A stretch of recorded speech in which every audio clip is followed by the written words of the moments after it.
Donc Ok. bonsoir à tout le monde, bienvenue dans Monsieur Série, ça part en live, on va l'appeler comme ça, avec aujourd'hui une équipe restreinte du côté Monsieur Série and Friends, on a juste Elodie. Oui, bonsoir. Et comme tu es la seule demoiselle, c'est toi qui me présente en premier. Je suis la seule rescapée. Sur Escapé. Et avec nous, on a donc 4 personnes qui viennent du monde des web-séries, parce que le sujet, ce sont les web-séries. On a d'un côté, donc dans le côté droit, on a Random, la série, avec Rémi et Sullivan. Bonsoir. Bonsoir, bonsoir. Et dans le côté gauche, on a la série Ulysse, avec Arnaud et Emilien. Salut. Bonsoir. Voilà, donc on va essayer que ça tienne dans 1 heure, 1 heure et demie, on va pas faire trop long comme on a l'habitude.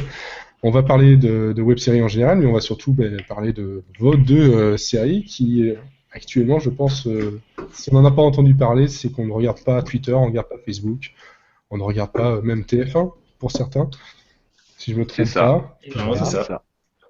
Donc là, les web-séries, ce n'est pas quelque chose de nouveau, mais c'est un phénomène qui explose de plus en plus ces dernières années.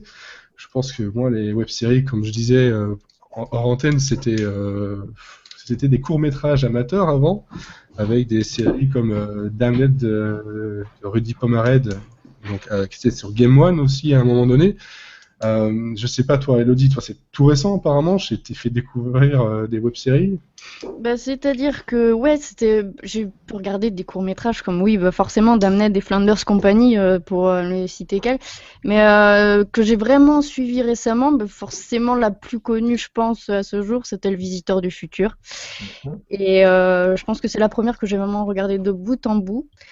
Et finalement, j'en regarde pas tellement, donc quand j'en vois passer une de temps en temps, je vais m'arrêter dessus, mais c'est vrai que...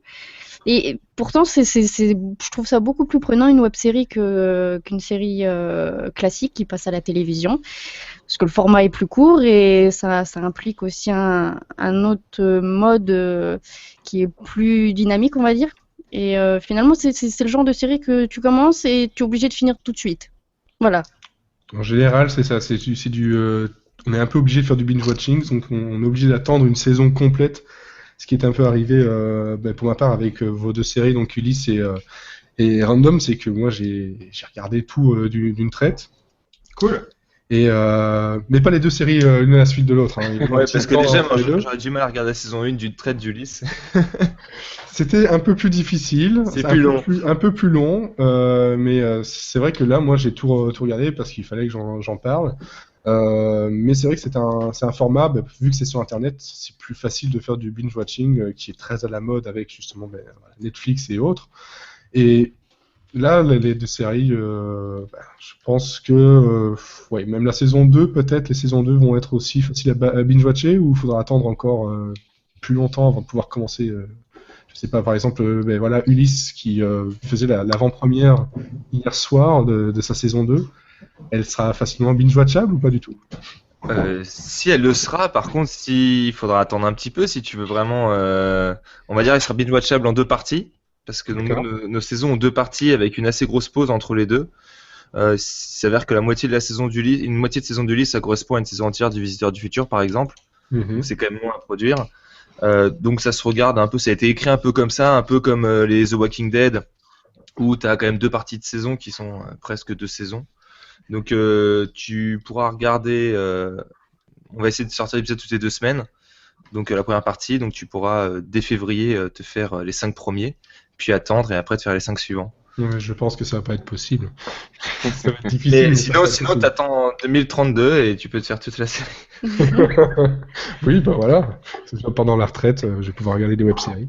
Mais je pense que c'est bien de pas forcément binge-watcher. Moi, j'étais comme ça quand j'étais jeune, parce que j'avais Ok. des retards sur les séries, et donc je regardais tout d'un coup, j'étais habitué. Et puis après, quand j'ai fini par tout rattraper, je suis arrivé dans la phase où on a la série un épisode par semaine. Et en fait, après coup, je trouve que c'est pas mal, parce que t'as le temps de digérer l'épisode, t'as le temps d'avoir l'attente et de profiter entre guillemets du cliffhanger qui a été institué. Donc je trouve que c'est pas si mal d'essayer de regarder en direct les choses. Je suis assez d'accord. Moi, je trouve que c'est un système qui marche plutôt bien. Et ça crée un engouement, un côté un petit peu fan, voilà, que je trouve assez positif. Ouais, c'est un côté très social de pouvoir chaque semaine ou tous les 2 semaines regarder une série, en parler autour de soi Ouais, grave. et mettre des hypothèses. C'est vrai qu'on joue là-dessus, nous, sur Random. Et c'est vrai que binge-watching, moi, je suis pas fan. Je trouve que tu perds l'intensité qui est propre à la série. Mhm. Et du coup, je trouve que tu n'apprécies pas vraiment. Ouais, Et c'est voilà. clair. Parce que c'est pensé pour être justement passer un épisode par semaine et il y a un principe de frustration qui est lié notamment aussi au cliffhanger qui est, bah voilà, qui est dans la structure dramatique, quoi. Donc après, bon, quand tu chopes une série à la bourre, tu binge-watch, ok.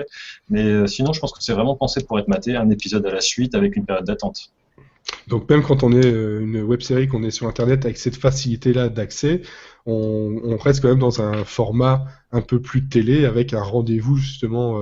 C'est beaucoup plus agréable. Moi, je suis pour ça aussi. J'aime bien le rendez-vous, mais je connais énormément de personnes qui ne supportent pas devoir attendre pour un épisode. Mais après, Ah, mais c'est clair, mais après, je pense que c'est aussi lié à la durée de nos épisodes. On a des épisodes très courts, on fait pas du 26 ou du 52 comme d'autres séries peuvent le faire. Donc, enfin, quand tu t'es bouffé un 52, ouais, tu peux faire un break, quoi. C'est pas notre cas. c'est peut-être aussi pour ça, justement. Bon, là, on est parti sur autre chose. C'est un peu le hasard, mais c'est aussi le format qui est avec des durées un peu, on va dire, aléatoires. Ah oui, c'est nous ça. Oui, c'est nous, ça, c'est Random. Ouais. Version Ouais, française. voilà. Voilà.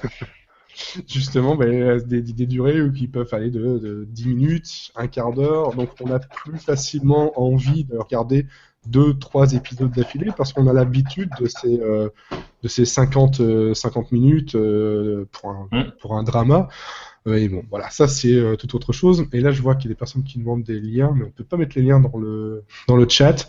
Donc, c'est Ulysse. Je sais pas si quelqu'un le tape. Ah ben voilà. Et idem pour Random. Donc vous tapez Random Web Série, Ulysse Web Série, sauf que Ulysse Web Série, vous ne pourrez pas le trouver sur YouTube. Si. Si, il y a, oui. Si, c'est nous qui sommes sur YouTube et c'est Random qui sont sur MyTF1. C'est ça. C'est ça. Exactement. Je mélange encore tout parce que justement, donc c'est sur MyTF1, Watt TV. Il y a les 8 premiers épisodes, je pense, si j'ai bien vu. Non, il y a l'intégrale Les de deux la série. premiers intégrales. Ok, d'accord. Entre temps, attention par contre. Bon, moi je suis en Belgique. Si vous êtes en dehors de la France, Mais vous ne oui. pourrez pas le voir la série. Et non, Non, Voilà, non, vous non, pouvez non. commencer à pleurer. vous pouvez commencer à est- pleurer. on en est désolé. Mais ça va bientôt revenir sur YouTube, non, Random? Ouais, ça va te revenir sur YouTube. Là, on est encore en exclusivité là, sur Télé Nantes pour le mois de décembre. En janvier, on revient sur YouTube et après, on a 3 mois d'exclusivité sur une autre plateforme. Bon, ben voilà. En espérant qu'il y ait moins de blocage géographique. Et Parce que j'espère justement- aussi, ouais. Justement, Mais c'est l'avantage j'ai peur des- que non.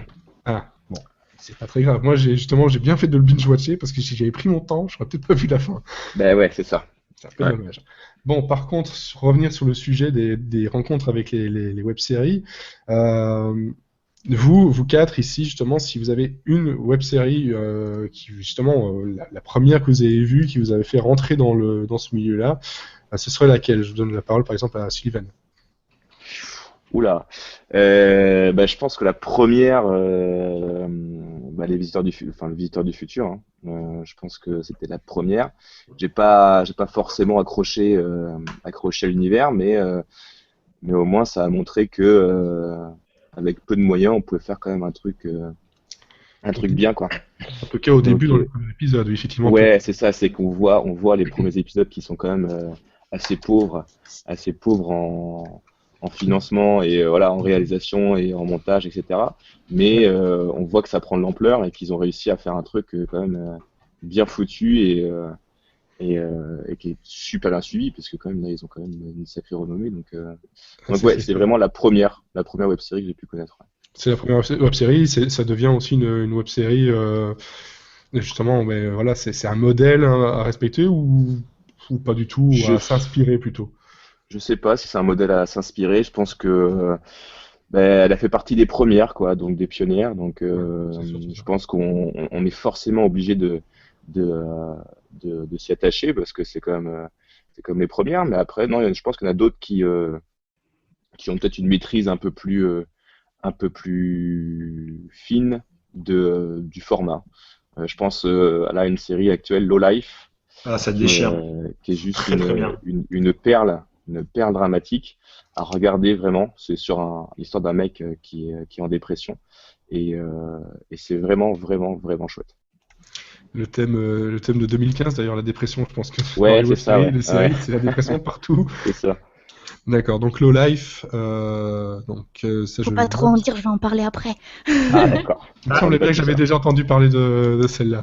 J'avais déjà vu passer quelque chose. Donc, toi, rien du tout avant Le Visiteur du Futur. C'est vraiment celle-là qui a déclenché, quoi. Ouais, ça, et puis Noob aussi, hein, Noob, Ouais. qui est aussi une des pionnières, mais non, à part ça, non, je connaissais pas du tout avant. Ouais. Et toi, Rémi? Non, moi je n'étais pas du tout amateur de web-séries. Je regardais des séries, énormément de films, mais pas spécialement de web-séries. Et Mhm. c'est vrai que j'ai découvert à travers Le Visiteur du Futur, mais c'est vrai que comme tu le disais tout à l'heure, j'ai plutôt pris ça comme une série de sketchs avec un thème plus que comme une véritable série, quoi. Parce que bah, les termes n'existaient pas, enfin, c'était dur à identifier. Mhm. Mais par contre, moi, j'avais trouvé ça plutôt cool. Sans pour autant devenir fan, j'avais trouvé ça plutôt cool parce que justement, je voyais l'absence de moyens et pourtant un véritable univers. Enfin voilà, ce qui fait que le Visiteur du Futur a fonctionné, quoi.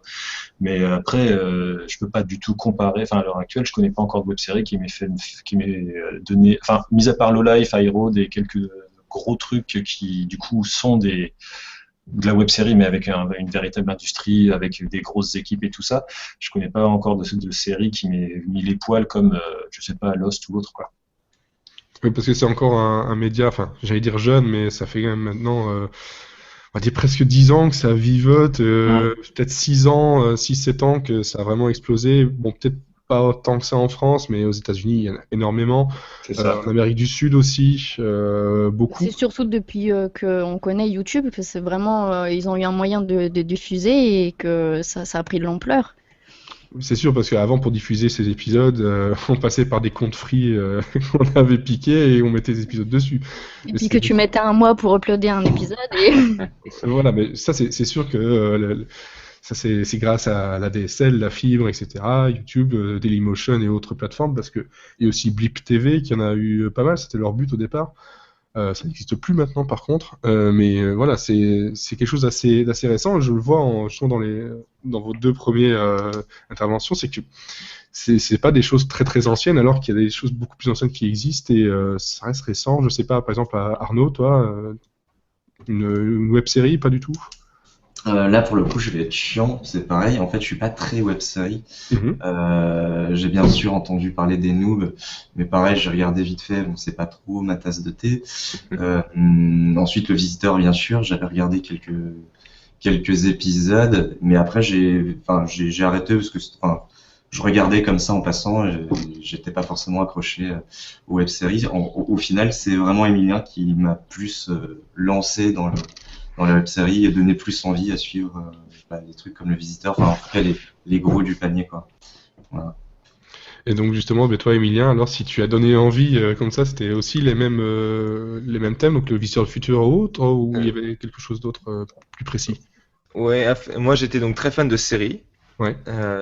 Et j'ai découvert le Visiteur du Futur. Alors je sais pas si j'ai découvert le Visiteur du Futur ou Nerds avant, mais c'est clairement les séries qui m'ont marqué dans le sens où j'ai dit ah mais en fait on peut faire nous-mêmes nos propres séries, donc j'ai vraiment eu un déclic là-dessus. Et c'est à peu près la période où j'ai rencontré Arnaud en plus, qui connaissait aussi le travail de François et qui trouvait ça intéressant en termes un mec qui fait tout seul les trucs dans son coin, et donc il commence je crois que c'était vers la fin de la saison 1 où on s'est rencontrés, donc il commençait à faire des trucs assez cool. Donc c'est là aussi on a voulu essayer de faire quelque chose avec Arnaud, et que plus tard on a rencontré Nico et c'est devenu Ulysse. Mais moi sinon je suis pas mal web série. Depuis j'ai beaucoup rattrapé. La meilleure web série que j'ai vue, Le Visiteur, c'est une très bonne web série, enfin celle qui m'a fait accrocher. Noob, j'ai accroché moins. J'aimais beaucoup Nerds. Et surtout la meilleure que j'ai vue, c'était une américaine, c'était The Guild. C'est la première web série qui m'a fait me sentir comme devant une vraie série. Ouais. C'était aussi produit comme devant une vraie série à partir de la saison 2, mais voilà, c'était clairement le Big Bang Theory de l'époque. D'ailleurs, pour la petite anecdote, le pilote avait été proposé, enfin la série avait proposé la même année que Big Bang Theory, et c'était une des deux qui allait être choisie, et ben voilà. Donc ça se trouve sur The Guild à la télé, Big Bang Theory web série. Donc donc c'est pour dire qu'à un moment ça se croise. Bon voilà, il y a des gens qui ont des démarches quand même à l'américaine, ou dans tous les cas ils avaient un peu d'avance. En France, c'était vraiment l'artisanat. On héritait des premières web-séries d'Alex Pilote, où là c'était comme tu dis plus des films amateurs qui s'échangeaient en festival sur ce VHS ou après sur des comptes free. Et puis à partir de François Descraques et de Noob et de YouTube en fait 2005, où voilà, Le Visiteur du Futur c'est la première grosse web série et enfin, on le voit bien ici, hein, ça a inspiré plein de personnes.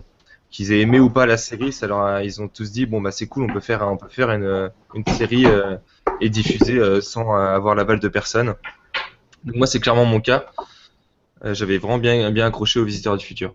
Mais alors justement, Emilien, comme tu es le seul qui regarde vraiment des web-séries, toi, est-ce que tu regardes les autres web-séries pour prendre de l'inspiration ou t'es plus inspiré par des séries normales ou où est-ce que tu pioches?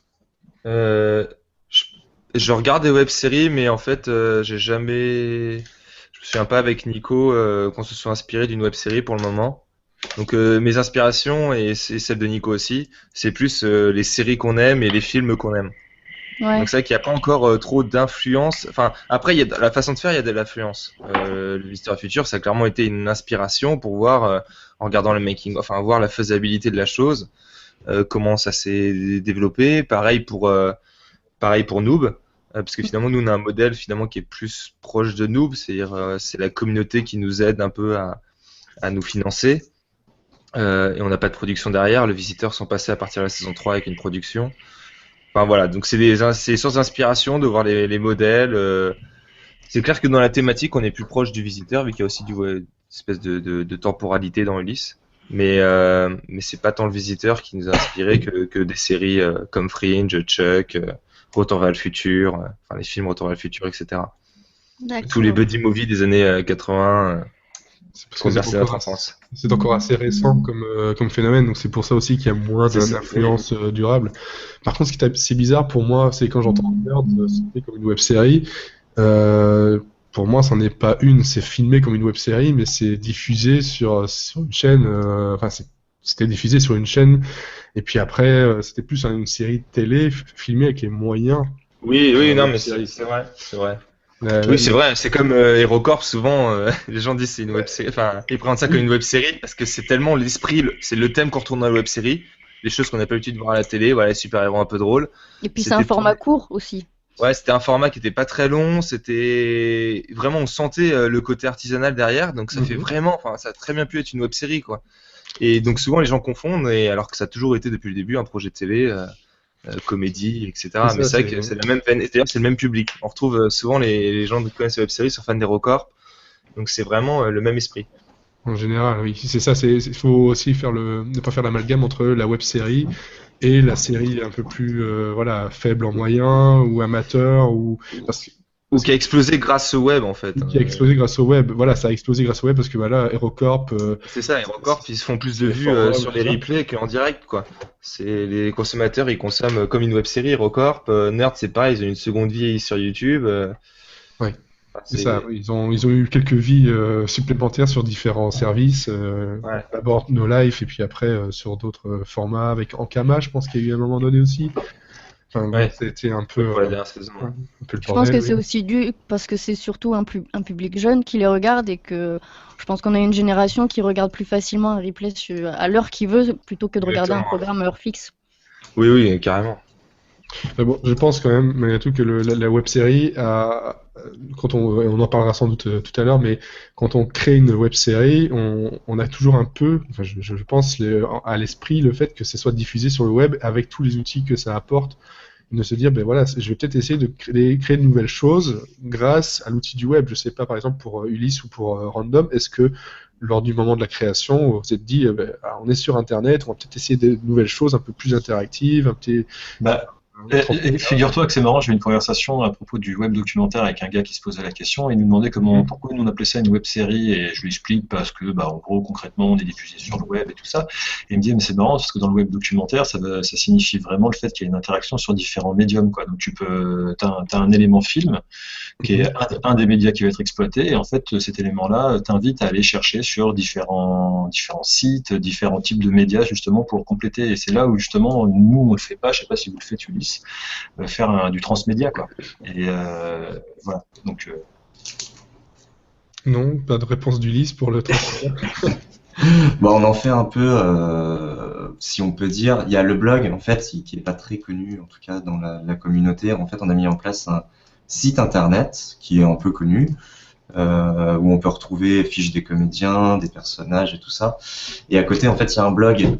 Et sur ce blog-là, pour le coup, on met des articles. Enfin, en tout cas, on a commencé à en mettre il y a un petit moment. Et vu qu'on n'a pas énormément de retours, on s'y est pas vraiment mis à fond.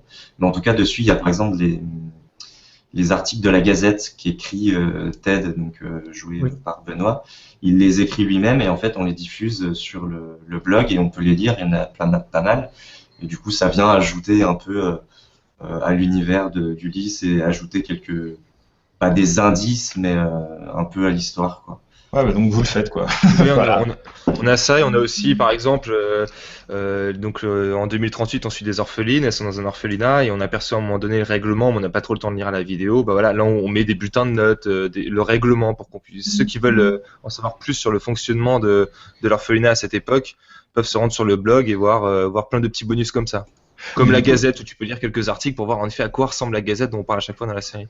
Et j'ai une question, ça complète votre histoire ou il faut suivre les éléments? Non, ça complète. Ça complète, d'accord. Alors, ouais, ça complète et ça, ou alors si, par exemple pour le règlement, il y avait souvent une question, les gens disaient mais ils s'appellent tous Fitz, alors la plupart avaient compris. Donc les orphelins s'appellent Fitz comme le méchant général et en fait les gens se demandaient si donc une des orphelines s'appelait Elena Fitz ne serait pas la fille de Fitz. Bon là clairement si tu as un doute en allant lire le règlement tu comprends pourquoi ils s'appellent tous Fitz et donc tu dis ah oui non mais ok il n'y a pas d'ambiguïté mais quand même de façon générale c'est juste ça complète, c'est des indices, c'est des petits bonus, t'as pas du tout besoin de suivre ça pour comprendre la série normalement. D'accord. Donc clairement, la web série a une tendance au transmédia beaucoup plus que certaines séries télé maintenant qui le font parce que c'est devenu hype de le faire. Mais c'est aussi pour ça justement que vous faites les moyens entre autres, mais aussi le fait de pouvoir avoir une interactivité avec les spectateurs. Justement, c'est pour ça que vous faites une web série. C'est pas uniquement une question de on n'a pas les moyens ou on n'a pas possibilité d'aller sur une chaîne, on fait du web, je sais pas. Bah, franchement, nous, je pense pas. On en a fait parce que c'était cool, mais on n'est pas allé sur Internet pour ça. On est allé sur Internet parce que c'est là où le public de ce qu'on fait est. C'est le média un peu d'avenir quand même si je pense pas que Côté va disparaître du jour au lendemain, mais voilà, de regarder quand on veut, et surtout parce qu'en fait, nous, on a vraiment écrit Ulysse comme une série.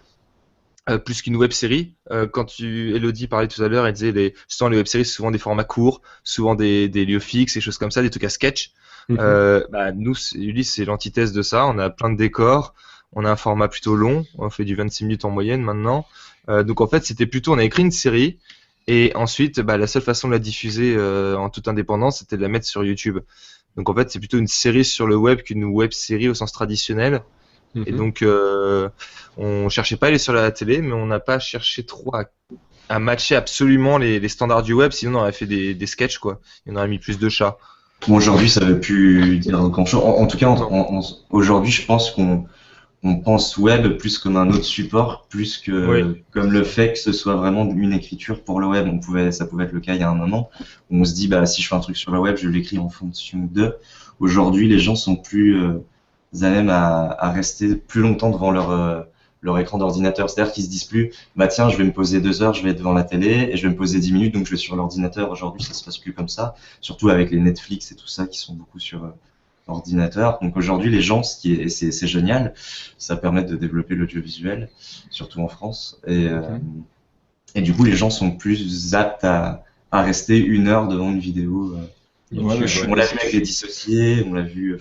Ça change lentement. C'est vrai que ça change lentement. Ça fait quand même clairement le web. Ça commence les vidéos qui font des vues, c'est des vidéos de 2 minutes. C'est quand même majoritairement les buzz, les petits trucs cool que tu regardes et tu passes à autre chose. Mais c'est vrai que autant avant, c'était inimaginable de faire du 26 minutes en web série.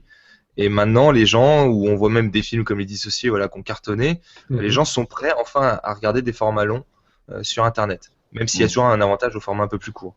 Ouais. Et j'ai l'impression que à partir du moment où c'est plus long, t'as peut-être moins de vues, mais t'as une petite communauté, donc plus petite communauté, mais beaucoup plus accrochée en fait.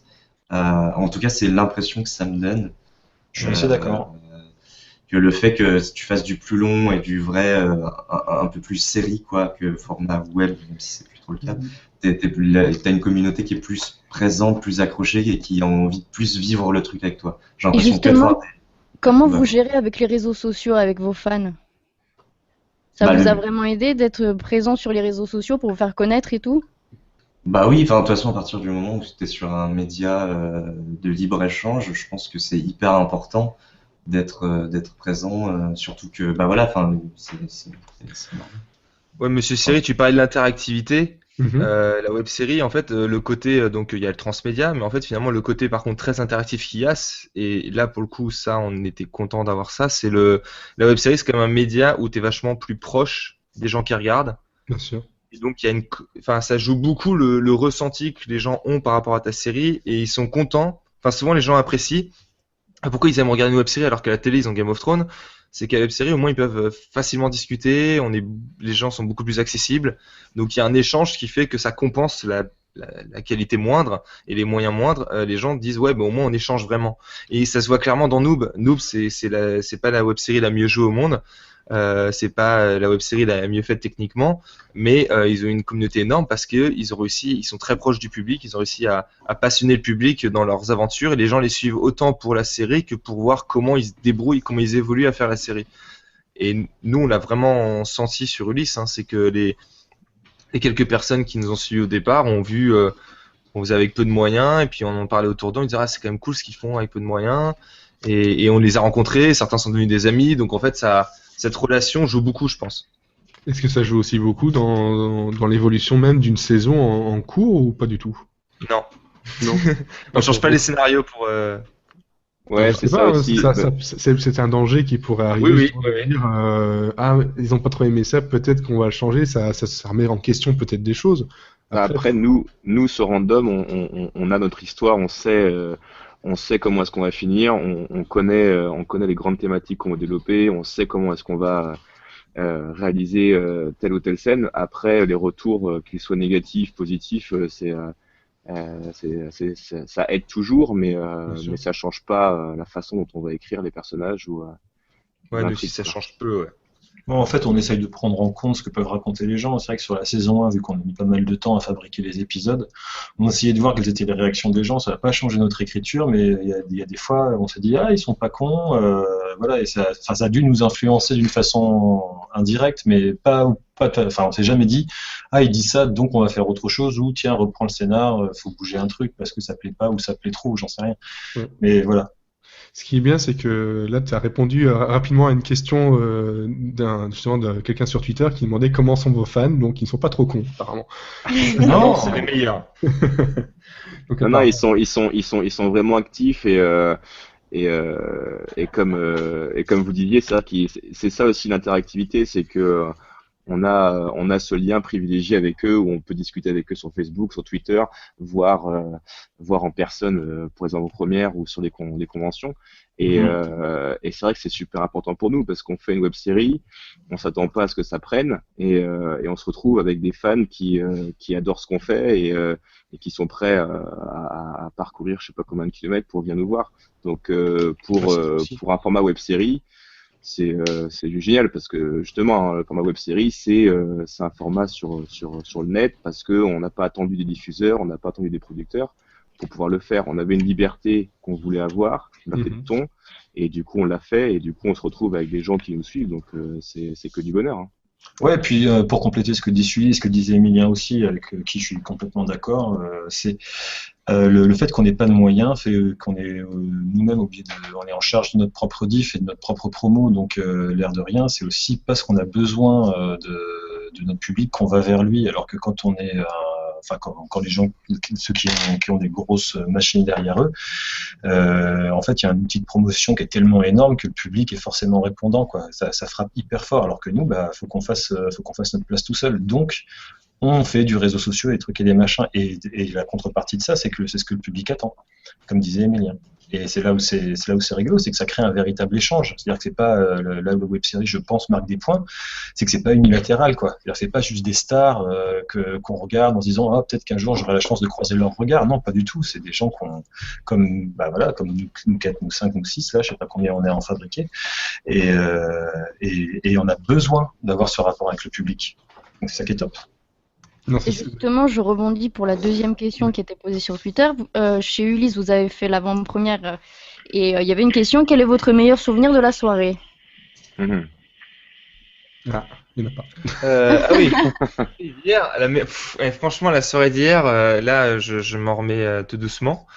On l'a pas vu passer, enfin pour ma part, je l'ai pas vu passer parce qu'il y avait énormément de monde, on signait des choses, donc c'était un peu la course, mais en même temps, on a le temps de voir, on retrouvait des gens, donc c'était cool, mais on n'avait pas le temps de leur parler trop longtemps. Donc bon, on a batifolé le meilleur moment de la soirée. Si c'est quand même bon, bah voilà, la projection, la fin d'approche, voilà, quand tout le monde applaudit et on monte sur scène, et en fait, il y a vachement de monde. Donc ça, c'était le meilleur moment. Puis après aussi les petits afters avec les copains où on peut discuter plus en détail des épisodes avec des gens, avec des fans et des gens qui nous suivent. Donc, franchement, le meilleur moment de la soirée, c'est la soirée, c'est tout, quoi. Après, En je sais plus, pas c'est si... un moment, ça durait 5 minutes. Après, je sais pas si c'est le meilleur moment, mais c'est très particulier, c'était très agréable. Enfin, c'était assez intense. C'était de voir en fait la queue devant le cinéma et les gens hyper excités et hyper heureux d'être là et de discuter tous entre eux, de partager tout ça. C'était vraiment agréable de voir ça.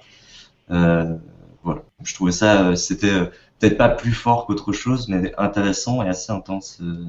Ouais, c'est toujours impressionnant parce que On a le Oui, trash ouais. avant d'organiser ça. ben moi j'avais pas du tout. Je sais que Nicolas, donc le créateur, réalisateur et showrunner avec moi, était stressé. Mais moi j'avais pas du tout.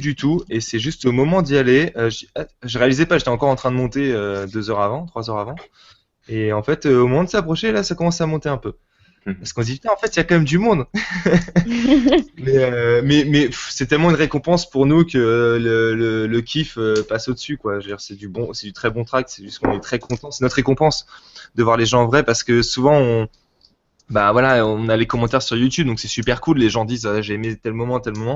Mais quand même, en live, quand les gens rigolent aux répliques, quand les gens, enfin voilà, réagissent comme tu l'as prévu, c'est toujours mieux. Donc t'es hyper stressé pendant le visionnage, mais c'est quand même le plus gros kiff, c'est de voir les gens réagir en direct en fait. Et aussi hyper stressé peut-être de terminer le montage juste avant la soirée, de se dire peut-être je me suis planté en plein milieu. Ah non, mais je montais la suite, hein, je montais autre chose. Ah, d'accord. Je montais pas, je montais pas le. Non, je pense dire, j'étais pas du tout en mode, je faisais ma vie quoi. Non, pas de fini les épisodes 2 heures avant, non. Ouais, il y avait pas Je dis là, spécialement, c'est pas très de dangereux. spéci- il y avait pas spécialement de stress, ouais. Enfin, moi, j'avais pris plus comme une soirée entre potes, parce qu'au final, c'est des gens qu'on a l'habitude de voir, surtout depuis qu'on fait des conventions. Et c'est des gens, il y a des figurants aussi qui étaient là et qui ont géré une scène qui est bien un peu en partie grâce à eux, parce qu'il y a des comédiens aussi, donc ça peut pas être totalement eux. Mais voilà, en fait, moi, je l'ai vraiment vécu comme un partage entre potes, on montre nos délires et voilà. Après, oui, le stress, bon, c'est pas vraiment un stress, c'est plus pendant la diffusion. Vu qu'on a vu 50 000 fois l'épisode, et là on le voit sur grand écran, on voit un peu tous les défauts. Et là on se dit, ah merde, j'espère qu'il voit pas ça, merde. Moi, ça me rappelle mes souvenirs. Ouais. Mais voilà, c'est plus. Au final, ouais, c'est pas un track, quoi. C'est juste genre, bah tiens, on diffuse, tenez les potes, voilà ce qu'on a fait, j'espère que ça vous plaît, voilà, quoi. Ce qui est bien, c'est qu'en partant comme ça dans cette question-là, que les fans ou pourquoi on fait une web-série, ça répond à une question justement que j'avais préparée, donc les avantages, les inconvénients, et comment on vit justement avec ces inconvénients-là. Et en fait, finalement, c'est juste une récompense d'avoir un public aussi proche. Donc au final, on s'en fout peut-être un peu on n'a pas beaucoup de moyens, on n'est peut-être pas au top techniquement, au top pour certaines choses, mais finalement, on arrive à toucher un public et c'est ce qui compte, et puis c'est tout en fait.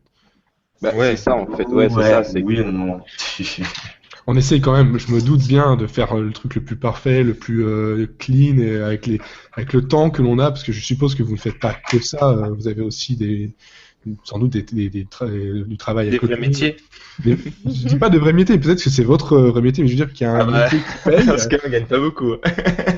Donc voilà, mais je sais pas, justement, moi je vois bien, j'ai aussi mon boulot sur le côté, je fais plein de trucs, voilà, et c'est tellement difficile, je me dis même réaliser une web-série, ça demande tellement de temps que justement, on doit être content de pouvoir arriver à faire un truc qui marche sur les gens, juste ça. Ah oui, oui, ça c'est toujours très impressionnant. Et pour revenir à avantage inconvénient de web-série, bah, l'inconvénient, c'est le manque de moyens et c'est pas tant. Bon, c'est sûr, ça, on n'a pas les meilleures caméras du monde, on n'a pas les meilleurs trucs du monde, mais c'est surtout que le manque de moyens fait que on a un manque de temps en fait. On peut moins mobiliser tout le monde. Nous, on doit travailler à côté, donc on peut pas être tout le temps sur la série, même si on est tout le temps dans notre tête.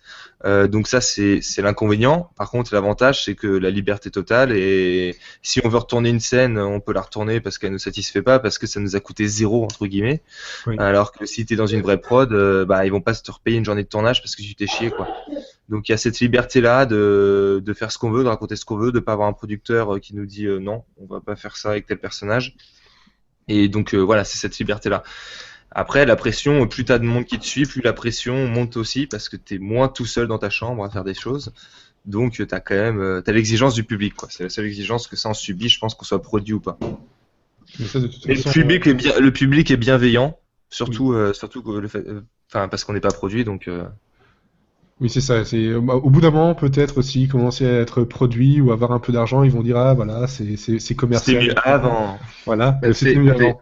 C'est ce qu'on a eu nous hein, quand on a été diffusé sur TF1. C'est tout de suite les gens ont pensé que c'était un produit TF1. Donc du coup ils ont apposé la marque TF1 sur Random alors qu'ils savaient pas qu'on était bénévole, qu'on avait aucune production derrière. Et voilà, donc c'est vrai que ça change un peu la donne à ce niveau-là, mais après, je pense que les gens savent très bien que qu'on galère, que on a mis 1 an et demi pour le faire, enfin 4 ans, mais 1 an et demi de tournage. Mais non, après, c'est qu'une récompense hein, à ce niveau-là. Quand les gens nous suivent, alors qu'on n'a pas beaucoup de moyens et qu'on fait un truc qui nous plaît et qui leur plaît au final. Et justement, ce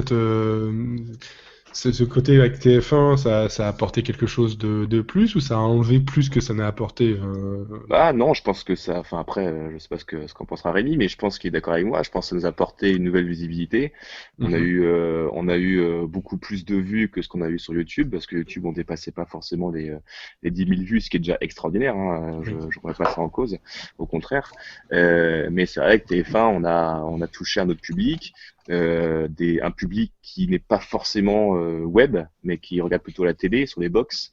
Et du coup, là, c'est vrai qu'on a un nouveau média, c'est-à-dire que les gens regardent Random sur la télé, ce qui fait qu'ils regardent Random comme une série. Donc c'était le gros changement. Ouais. Le gros changement, c'était ça. Moi, j'ai une anecdote comme ça. Je suis allé bouffer au resto, j'avais des stickers random sur moi. Et à la fin, je demande au patron, je peux laisser 3 stickers sur le comptoir. Il me demande d'en voir un. Il me fait mais c'est ce que j'ai prévu de mater la semaine prochaine après Arrow. Et pour lui, quand je lui ai expliqué qu'on n'avait pas d'argent, qu'on faisait ça en bénévolat, il avait du mal à comprendre comment ça pouvait se retrouver sur TF1, quoi. Donc c'est vrai que c'est assez rigolo. Il y a une espèce d'entre-deux un peu chelou, quoi. Mais on est assimilé tout de suite Enfin, quand on est sur le web, on appartient à une certaine communauté. Quand on est sur une chaîne, on appartient à une autre. Et le public nous voit à travers ça, c'est normal aussi. Hein. Donc on a prévu un crossover avec Joséphine Ange Gardien dans 2 mois. Voilà. Je veux voir ça. On espère que ça va marcher. Oui. Bon, ouais. Il n'y a aucun problème. Dès qu'on met Joséphine, ça marche. Ça ou un chat. Donc, n'importe quoi. Par contre, justement, vos fans, je vois qu'il y a un petit message sur Twitter qui dit on est là et on vous aime. Donc voilà, c'est justement ce qu'on disait, la récompense, c'est d'avoir des personnes qui répondent directement et ça doit faire gentil. Pardon oui, mais c'est vrai qu'en plus là, je regarde, c'est Anne Linder qui suit aussi Ulysse, qui suit Random depuis le début, et c'est vrai que c'est ce genre de fan qui est au top parce que il n'hésite pas à relayer l'information, il n'hésite pas à re-regarder la série, à commenter, et voilà. Et pour nous, c'est génial, quoi. C'est cool. C'est vrai que les gens sont bien attentionnés, c'est ce que disait. C'est Arnaud qui disait ça, ouais. Arnaud bienveillant. Ouais, ils sont bienveillants, quoi. Après, voilà, on s'est fait troller comme tout le monde. Hein. Il y a des gens qui nous ont chié dessus. Oui, mais c'est normal. Quand tu fais un truc, ça plaît forcément pas à certaines personnes et voilà, ils le disent. Bon, très bien, dites-le, il n'y a aucun problème. Mais dans l'absolu, non, les gens sont vraiment gentils, quoi. C'est assez génial. Moi, qui suis un petit peu sociopathe, misanthrope, là, je me dis putain, mais en fait, je rate un truc, quoi. Il y a vraiment des gens gentils. Oui, c'est ça. Il y a des gens qui sont gentils, foncièrement gentils en fait. Oui, c'est clair. C'est génial. Alors là, j'ai une question quelqu'un me demande, voilà, le fait que les web-séries sont un petit microcosme, est-ce que c'est un facteur favorable à la genèse de projets en commun?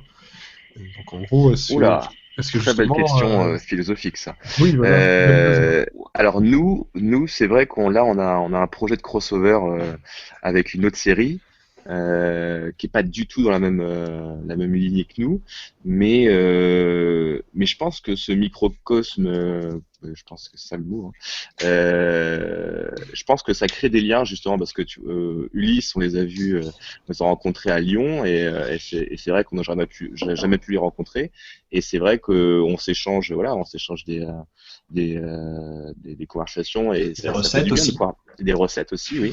Non, et voilà, de pouvoir partager ce qu'on vit parce on remarque qu'on n'est pas tout seul et qu'on est tous un peu dans la même galère, qu'on ait 15 000, 16 000 fans, qu'on ait des millions de vues. Je pense qu'on est tous dans la même histoire, quoi. Donc, non, je pense pas que c'est une limite, ça. Je pense que c'est plutôt quelque chose de positif. Ouais, carrément. C'est réellement le cas. Il y a vraiment voilà, ce côté un peu communautaire de créateurs de web-séries où il y a des personnes qui créent des web-séries qui se sentent un peu au-dessus de tout le monde et snob aussi un peu. Personnellement, je pense pas et j'espère pas parce que je trouve voilà. On n'a pas rencontré en tout cas. Non, on n'a pas rencontré, non. Non, dans les web-séries indé, on se voit souvent en convention, donc c'est un peu les copains. On s'échange des acteurs, il y a des projets en commun. Alors sur Ulysse, c'est dur de faire des crossovers vu que c'est une histoire très très feuilletonnante, un peu sérieuse. C'est plus dur de faire des crossovers qu'avec des web-séries plus à sketch ou à thème. Mais je sais clairement que il y a des web-séries. Il y avait Super Accord et Cluster Agency. Bah maintenant ils font des projets ensemble. Enfin ils se mélangent. Sur d'autres web-séries, mais ils recréent d'autres choses. Il y a des cadreurs de l'annonce série qui avaient cadré pour Cluster Agency, inversement. Donc il y a de l'entraide de partout, ouais. Après, il y a un autre truc, c'est que vous êtes sur Paris, donc du coup, Paris, voilà, on croise beaucoup de séries. Ouais, voilà, c'est ça. Parce que nous sur Nantes, même pourtant, il y a quelques. Pourtant, Nantes, Nantes, il y en a des web-séries. Hein. Ouais, il y en a. Mais en fait, ce qui est rigolo, c'est que c'est un peu comme vous, quoi. On a le boulot et même si c'est dans l'image, vu le temps que prend la fabrication d'un épisode ou ne serait-ce que les écritures, on peut pas forcément consacrer au travail des copains, même si on peut les soutenir, les dépanner, filer la main et tout ça. Mais c'est vrai que, il y a ce facteur-là. Et le deuxième, là, je suis une fois de plus d'accord avec toi, Arnaud, c'est le fait que Emilien, pardon. Le fait que ça dépend aussi du type de série que tu fais, quoi. Parce que voilà, nous aussi, on est plutôt sérieux. On n'est pas dans la déconne, on n'est pas dans le sketch. Et c'est sûr que c'est plus délicat de faire venir un personnage le temps de quelques épisodes ou juste quelques scènes pour le plaisir de faire le crossover. C'est délicat. Nous, là, ce qu'on va faire justement avec Zozo, qui est une série d'animation, c'est un truc un petit peu farfelu, on retourne la situation et on va intégrer Zozo comme si c'était un dessin animé qui existait dans notre univers, mais le personnage n'interagira pas de façon directe. C'est un moyen détourné en fait de bosser avec un mec avec qui on a vachement accroché, qui s'appelle Alexandre Follin, qui est l'homme derrière Zozo. Et vu qu'on se marre bien ensemble et que les rencontres qu'on a eues ont été top et qu'on s'est pris une cuite mémorable à Berlin, on avait envie de faire un truc, quoi, histoire d'entretenir la relation. Ouais, c'est plus une sorte de clin d'œil au final que de crossover. Ouais, un clin d'œil et ça permet aussi à nos fans de découvrir la série d'Alexandre et pourquoi pas aussi aux fans d'Alexandre de découvrir la série. C'est un partage et puis c'est une envie particulière de se faire un petit crossover sympa entre web-séries, quoi. Ils le font avec les séries, donc on se dit pourquoi pas avec nous. Ouais, c'est ça. Surtout que la proximité vous le permet quand même beaucoup plus facilement. Il n'y a pas d'histoire de contrat ou de production derrière qui vous empêche de le faire. Donc, ce serait tant que ça reste cohérent dans vos univers. Oui, c'est ça. Du moment que ça change pas foncièrement la structure de la série, je pense qu'il n'y a pas de souci à ce niveau-là, quoi. Dans ce cas précis, on a un avantage, c'est qu'on a le même distributeur avec Zozo et voilà, enfin on est suivi par les mêmes structures, on fait partie du même catalogue, donc à un moment donné, si on a envie de faire un truc ensemble, on s'adresse à la même personne qui du coup trouve ça cool. C'est vachement plus fastoche, quoi. Oh, fastoche, oula. C'est trop années 90, fastoche, c'est ça? Même années 80, je pense.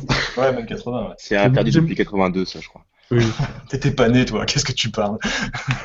Puis avec les gens du web, je pense qu'il n'y a pas aussi les mêmes relation qu'avec les gens de la télé, tout ça. Enfin, il n'y a pas une relation prod. Là, c'est plus une relation amicale et de gens juste passionnés qui essayent de faire des trucs bien. Et du coup, il n'y a pas du tout cette concurrence ou cette friction qu'il peut y avoir entre prod ou ces problèmes de contrat, de thunes et tout ça. Là, il y a vraiment une relation plus amicale. Tout à fait raison. C'est ça en fait, ouais, c'est le mot concurrence en fait, il n'y en a vraiment pas. Et c'est ça qui est bien quoi. Mais C'est de toute que- façon, vous avez tous votre propre identité, vous faites pas du tout la même chose, donc vous avez Exactement, chacun ouais. votre part. Non, mais tu vois, Carrément, après, ça rejoint ce que disait Monsieur Seri, c'est qu'on pourrait très bien tous avoir le vocal et être en train de se dire, bah non, random, on vous chie dessus, Ulysse, ou qu'Ulysse dise, on chie sur random. Non, on fait pas les mêmes séries, on n'a pas forcément les mêmes idées. Mais par contre, voilà, on est dans la même dynamique, on a les mêmes envies, et bah voilà. Et puis quand on s'est rencontrés, enfin, ça a été très simple, quoi. Il y a pas eu de, passez-moi l'expression, de concours de beats. Ça a été, ah tiens, vous faites ça, c'est cool, machin, bah, c'est joli, et tout ça, et blabla. Puis voilà, ça fait un petit peu réunion Tupperware, sauf que tu remplaces la Tupperware par des films, quoi. C'est l'idée, quoi. C'est pas mal comme idée. Merci. Crossover, Tupperware. Jolie métaphore. Ça permet de faire un peu d'argent pour faire les épisodes. En fait, on fait de la pub pour Tupperware, c'est ça? C'est ça, Ouais, exactement. Après placement- le placement de reblochon, produit. super, ouais. Ah non, arrête, pas le reblochon, à nouveau. Non, ça c'est vraiment trop private. Bref. Et par rapport justement aux web-séries, est-ce que ben voilà, Ulysse et Random, c'est vraiment votre premier projet réellement, ou il y a eu des petites choses avant tout ça? Je sais pas, je donne la parole à Arnaud. Bah, tout dépend de ce que tu appelles par exemple dans notre groupe à nous. Ouais. Oui, c'est le premier. Avec Emilien, on se connaissait depuis un moment, on se disait, on avait envie de travailler ensemble. Donc, du coup, Nicolas est arrivé avec son idée sur la table. Du coup, effectivement, bah, c'est le premier projet. Après, en personnel, non, c'est pas le premier. Enfin, vu que moi, je travaille du coup dans l'audiovisuel, c'est pas la première chose que je fais. Voilà. Mais oui, nous, dans notre groupe, oui, c'est le. Mais il y avait d'autres choses que tu as fait justement en tant que web-série, ou ça n'a rien à voir du tout? Non, du coup, c'est plus dans la pub, enfin de la réelle, comme montage de pub ou de court-métrage ou ce genre de choses. Donc moins sur le web en fait. D'accord, et ça change réellement quelque chose de prévoir pour le web, à part techniquement des questions d'encodage, etc. C'est une autre façon de monter, c'est une autre façon d'approcher le projet? De moins en moins, mais je pense que sur Internet, même du court-métrage sur Internet, ça se fait beaucoup en hyper rythmé, cut. Bon, en fait, le truc c'est que ça reste souvent, enfin, sketch, très sketch, très à part Random qui fait beaucoup plus. Comme nous, un peu. Enfin, Ouais, voilà, c'est un peu ça, ça. quoi. Mais avant, oui, beaucoup moins maintenant. Mais avant, bah, c'est pour ça que maintenant, tu as le studio Bagel, qui était un peu les premiers en termes de sketch et tout ça. Enfin, c'est très sketch, donc très rythmé. Parce que et on revient toujours au même problème avant, les gens, au bout de 3 minutes, ils zappent, quoi. Donc, C'est toujours le cas. Hein. Ouais, mais moins. De C'est moins pour en ça moins. c'est pour ça que de plus en plus, tu as des courts-métrages web qui se permettent de faire du plus contemplatif, on va dire, que rythmé clip, quoi. Mais ça commence tout doucement effectivement en France, ou même voilà, France, Belgique, parce que aux États-Unis, ça fait quand même pas mal longtemps, même des productions de Joss Whedon avec le Dr. Horrible Sing-Along Blog. C'était une web série, c'était un blog, il y avait justement, mais c'était pas des sketchs forcément, c'était une série qui était suivie derrière. J'ai d'autres idées en tête, comme We Need Girlfriends, qui était une dramédie, mais c'est vrai que j'ai l'impression que côté français, c'est vraiment super récent en fait de passer par autre chose que du sketch. Ah bah ouais, on est assez en retard, mais c'est bien, là on commence à relever. J'ai l'impression que ça s'essouffle un peu en fait, le côté sketch, on entend toujours la même chose, on Ouais, voit mais toujours plus ou moins les mêmes choses. Donc le côté sketch, j'ai l'impression que ça s'épuise petit à petit, et je pense que ça va être le moins présent dans l'avenir, quoi. Ouais, c'est comme il y a eu la mode des podcasts, etc. Ouais, Maintenant, les exactement. gens qui sont que sur le podcast, il y en a de moins en moins. Les gens vont faire autre chose. Les sketchs, voilà, les sketchs on en bouffe 18 par jour. Bientôt, ce sera les top 10. Je pense d'ici 2 ans, ça va peut-être s'atténuer. Les gens en auront ras le cul. Bon, voilà. C'est vrai que nous, on paye un peu les pots cassés. On a la chance que ça marche un peu. Donc, ça montre quand même que les gens sont en train de changer. Parce que clairement, des séries comme Ulysse ou Random, bah, c'est des séries qui sont pas formatées pour faire bah voilà, c'est pas du sketch, Random, c'est du drama sérieux avec un format qui est quand même adapté au web, moins de 10 minutes. Donc c'est du drama, et nous on met certes un peu de comédie, mais on fait du 25 minutes. Donc en gros on part quand même, on n'a pas choisi la facilité, on a choisi ce qu'on voulait faire, et par chance, si personne se lance là-dedans, ça risque pas de changer, mais c'est quand les gens maintenant ils se disent ah bah ouais bah tiens j'avais regardé une série comme Ulysse, et moi maintenant bah ok j'aime bien 25 minutes, je peux peut-être que demain il y a une nouvelle web série de 25 minutes, ils disent oui bah je vais tenter le coup. Les Dissociés, un film de 1h30 qui fait 2 millions de vues. Qui marche beaucoup mieux que certains films au cinéma, oui. Ouais, bon après c'est pas comparable. C'est des vues YouTube, c'est-à-dire qu'on ne sait pas si les gens ont regardé jusqu'au bout, mais ce que je veux dire c'est que oui, clairement, en tout cas, il y a beaucoup de gens qui se sont posés 1h30 devant YouTube. Donc ça va donner des idées aux autres, et les gens diront bah ouais bah un film pourquoi pas, je vais regarder un film sur internet, c'était déjà cool, donc pourquoi pas. Après c'est pas la première tentative de film, hein. Là je pense que là pour le coup c'est vraiment parce que les mecs qui sont derrière ont une sacrée notoriété, et ils sont ultra balèzes quoi. Bah déjà oui, pour faire ça. Mais justement, ça va ouvrir les gens qui ont fait des films sur la notoriété, de dire tiens, j'ai regardé un film sur YouTube parce que, bien sûr, c'est grâce à des gens comme ça des gens qui vont les suivre, ils les ont convaincus de regarder le film, et après ils disent bah ouais, mais un film sur YouTube ça passe, pourquoi pas en regarder d'autres. Ouais, après, je pense que si tu fais un long métrage, en fait, par exemple, si nous avec Ulysse on faisait un long métrage, ce serait assez compliqué. Alors que les Dissociés ont déjà toute une famille web derrière, et surtout une grosse communauté de base. Je pense que tu peux pas te permettre de lancer un long métrage si t'as pas une communauté déjà existante, importante. Et encore, même avec une communauté existante, c'est un risque, parce qu'on peut très bien avoir le retour de bâton, dire pour qui ils se prennent à vouloir faire un film. Ouais. Ça s'est déjà vu avec certaines personnes qui se disent je fais du sketch, maintenant je fais un truc un peu plus sérieux, puis c'est mais pour qui tu te prends de faire ça. Ouais, c'est un peu dommage ça. Non, mais là, pour le coup, c'est pas. Moi, je dis juste, c'est que ça habitue les gens. De plus en plus, les gens, parce que les personnes qui sont bien suivies commencent à faire les choses plus longues. Même, c'est clairement la stratégie. Si on regarde rien que les studios Bagel, qui sont quand même l'archétype des sketchs, la saison dernière, ils ont fait 3 à 4 fois moins de sketchs, mais leur premier sketch de rentrée faisait 15 minutes. Ils en ont fait plusieurs de 10-15 minutes. Alors qu'avant, ça dépassait pas 3 minutes. De toute façon, ça s'essouffle de toute façon le voilà, ça montre que soit les gens sont demandeurs, soit il y a des gens comme ça qui commencent à pousser vers ça, et donc à partir du moment où plusieurs personnes commencent à le faire, les gens vont s'habituer à ce format-là, et donc ça va donner plus de chance à des séries comme les nôtres. Et de la même façon, nos séries peut-être sont un peu les premières à faire du format un peu long ou du format un peu différent et quitter un peu le sketch.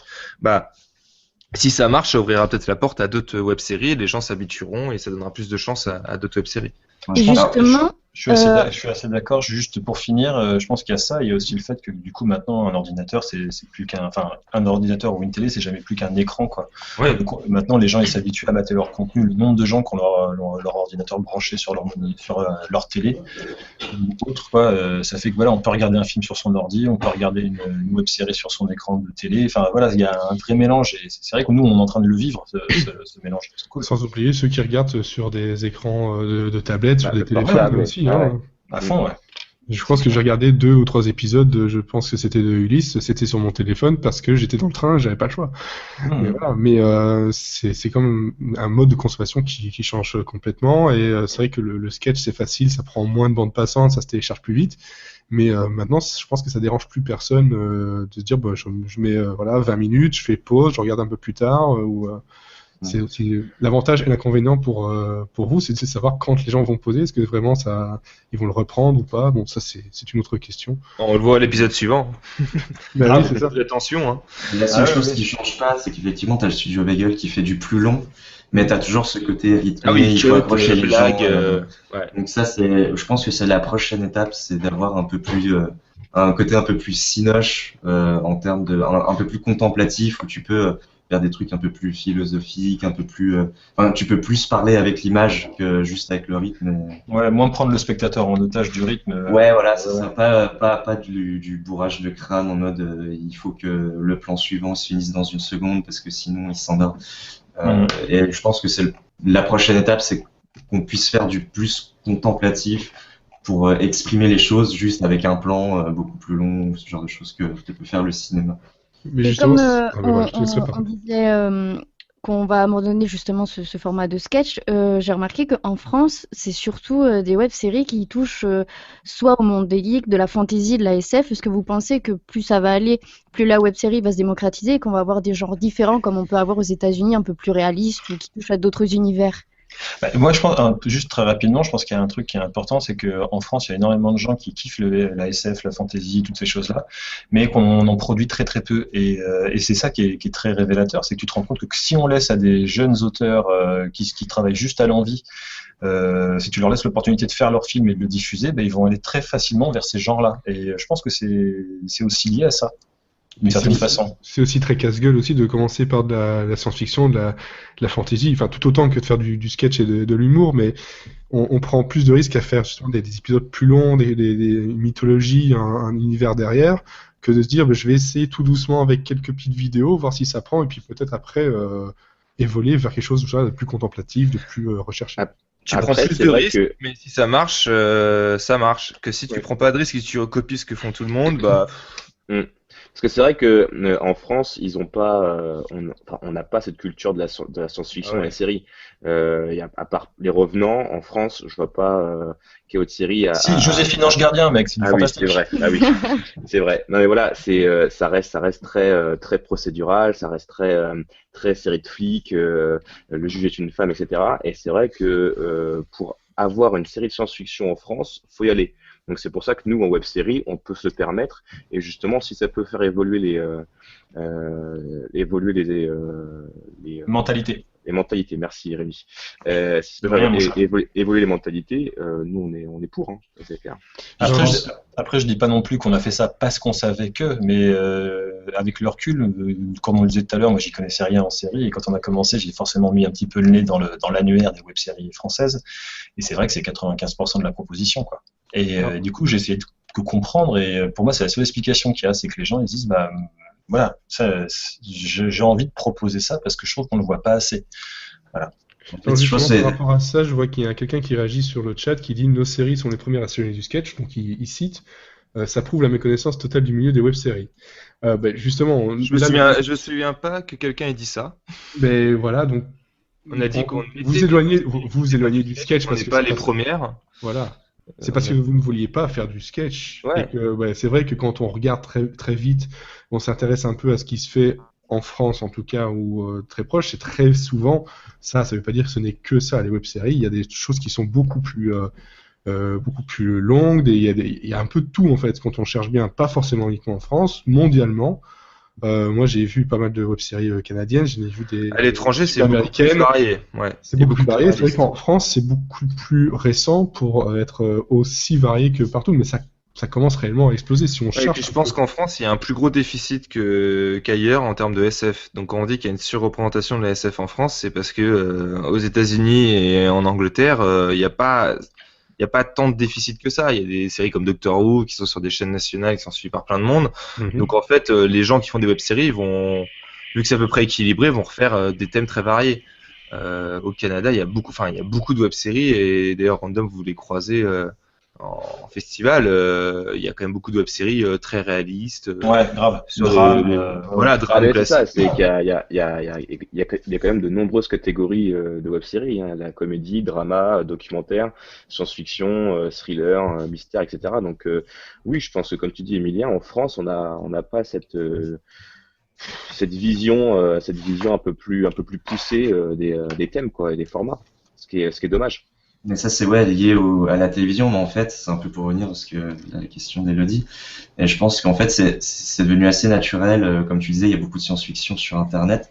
Je pense que du coup, effectivement, c'est le fait qu'il n'y ait pas ça sur la télé.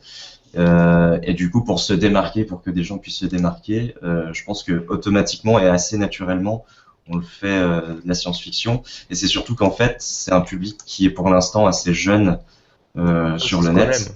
Et du coup, et je pense que de plus en plus, et plus tard, je pense qu'on va pouvoir avoir autre chose que de la science-fiction et des trucs un peu plus, plein de choses différentes. Je pense que c'est juste la transition de l'un vers l'autre, c'est-à-dire qu'on essaie d'avoir les plus jeunes, parce que plus connectés. Ensuite, une fois qu'on les a, ils vieillissent et tout ça, et petit à petit, on va avoir une sorte de transition et de de refuge vers le web pour pouvoir faire d'autres choses que de la science-fiction et autres, quoi. C'est juste un passage obligé et naturel pour aller chercher des gens autre part et les diriger vers le web, quoi. Voilà, donc ici moi j'étais en train de regarder en même temps les quelques réactions et aussi je revérifie dans mes notes par rapport à tout ce qui est séries françaises qui était arrivé justement avant. C'est vrai que quand on regarde, c'est très souvent justement comme voilà de la fantasy, de la science-fiction, parce que je pense que c'est avant tout les créateurs sont un public de ça, ils ont envie de parler de ça.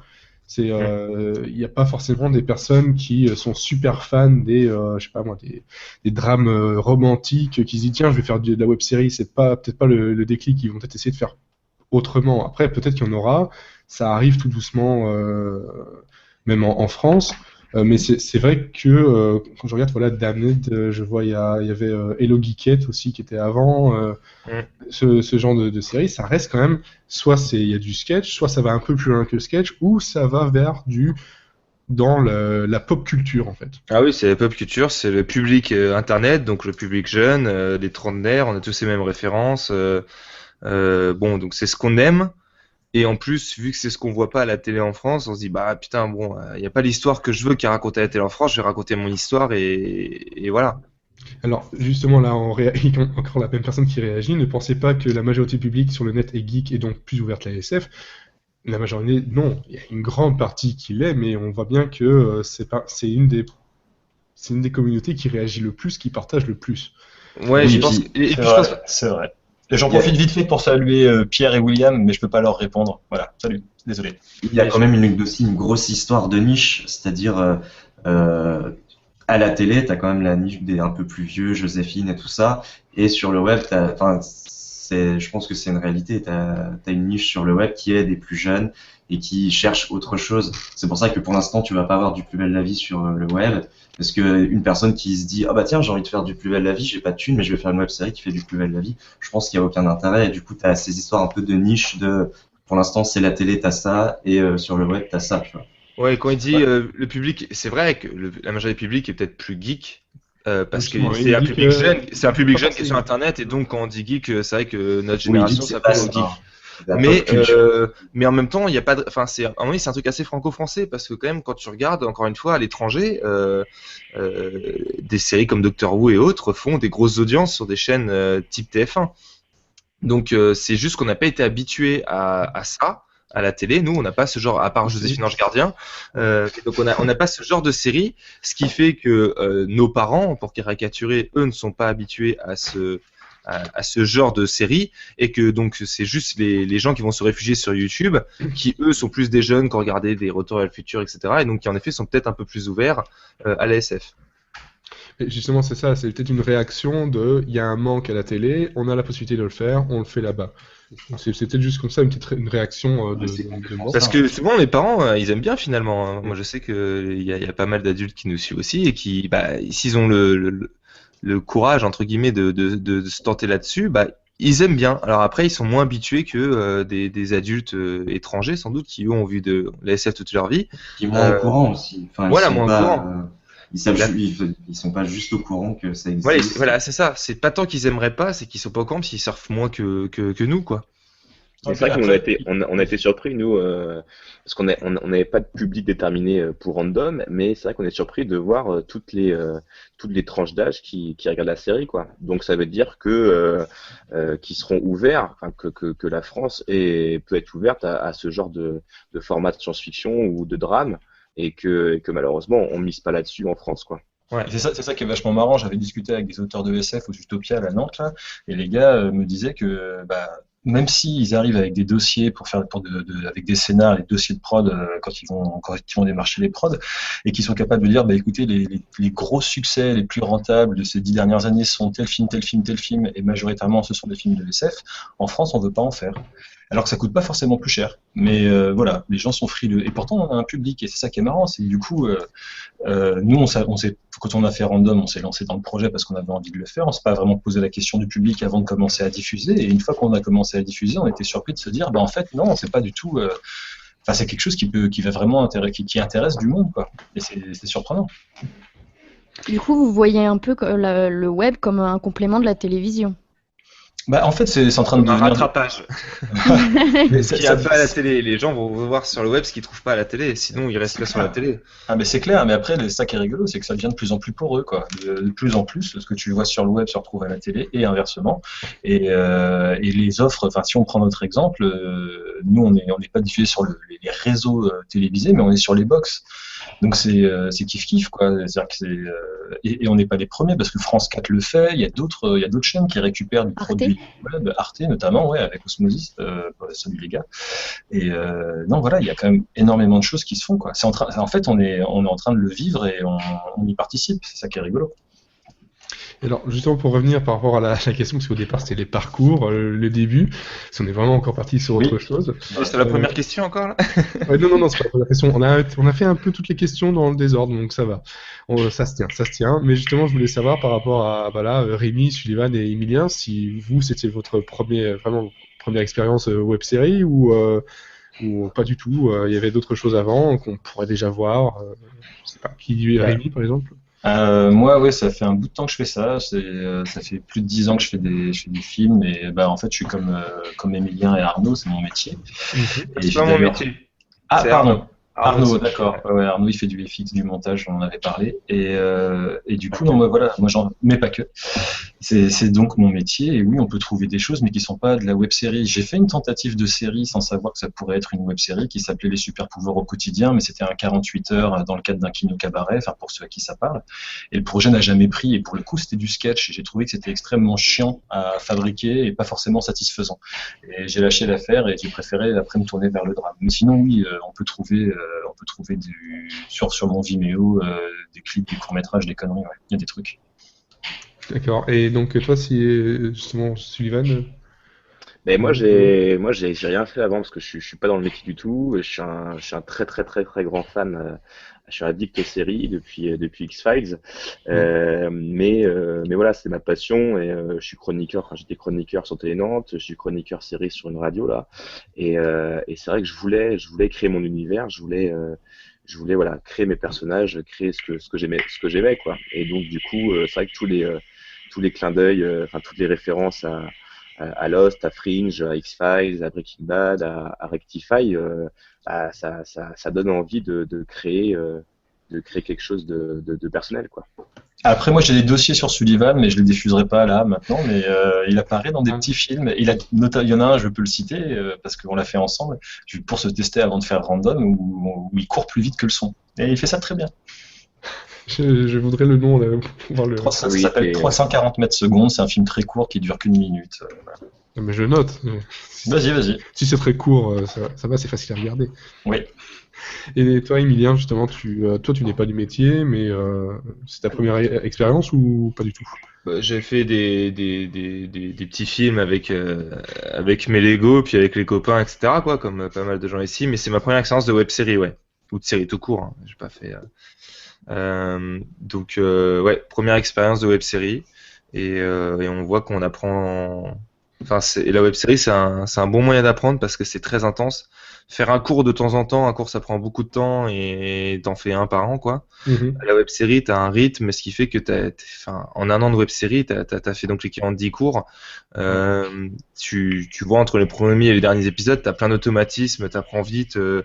Donc c'est une piscine un peu dure, mais on te jette dedans et t'en ressors quand même avec. Je pense en un an, t'apprends beaucoup plus qu'en beaucoup d'années avec des formats plus courts. Justement, voilà, ça permet de faire une transition. C'est très gentil de ta part sur les bons et les mauvais points des souvenirs de tournage, d'écriture, de mise en place, tout ça. Justement, ce que ça apprend, ce qu'on en retire finalement de faire de la web série, c'est que je sais pas, c'est quelque chose de très compliqué, mais on en apprend énormément, je suppose. Et quel est le moins bon souvenir, le meilleur souvenir que vous ayez comme ça très rapidement, Emilien? Oh putain.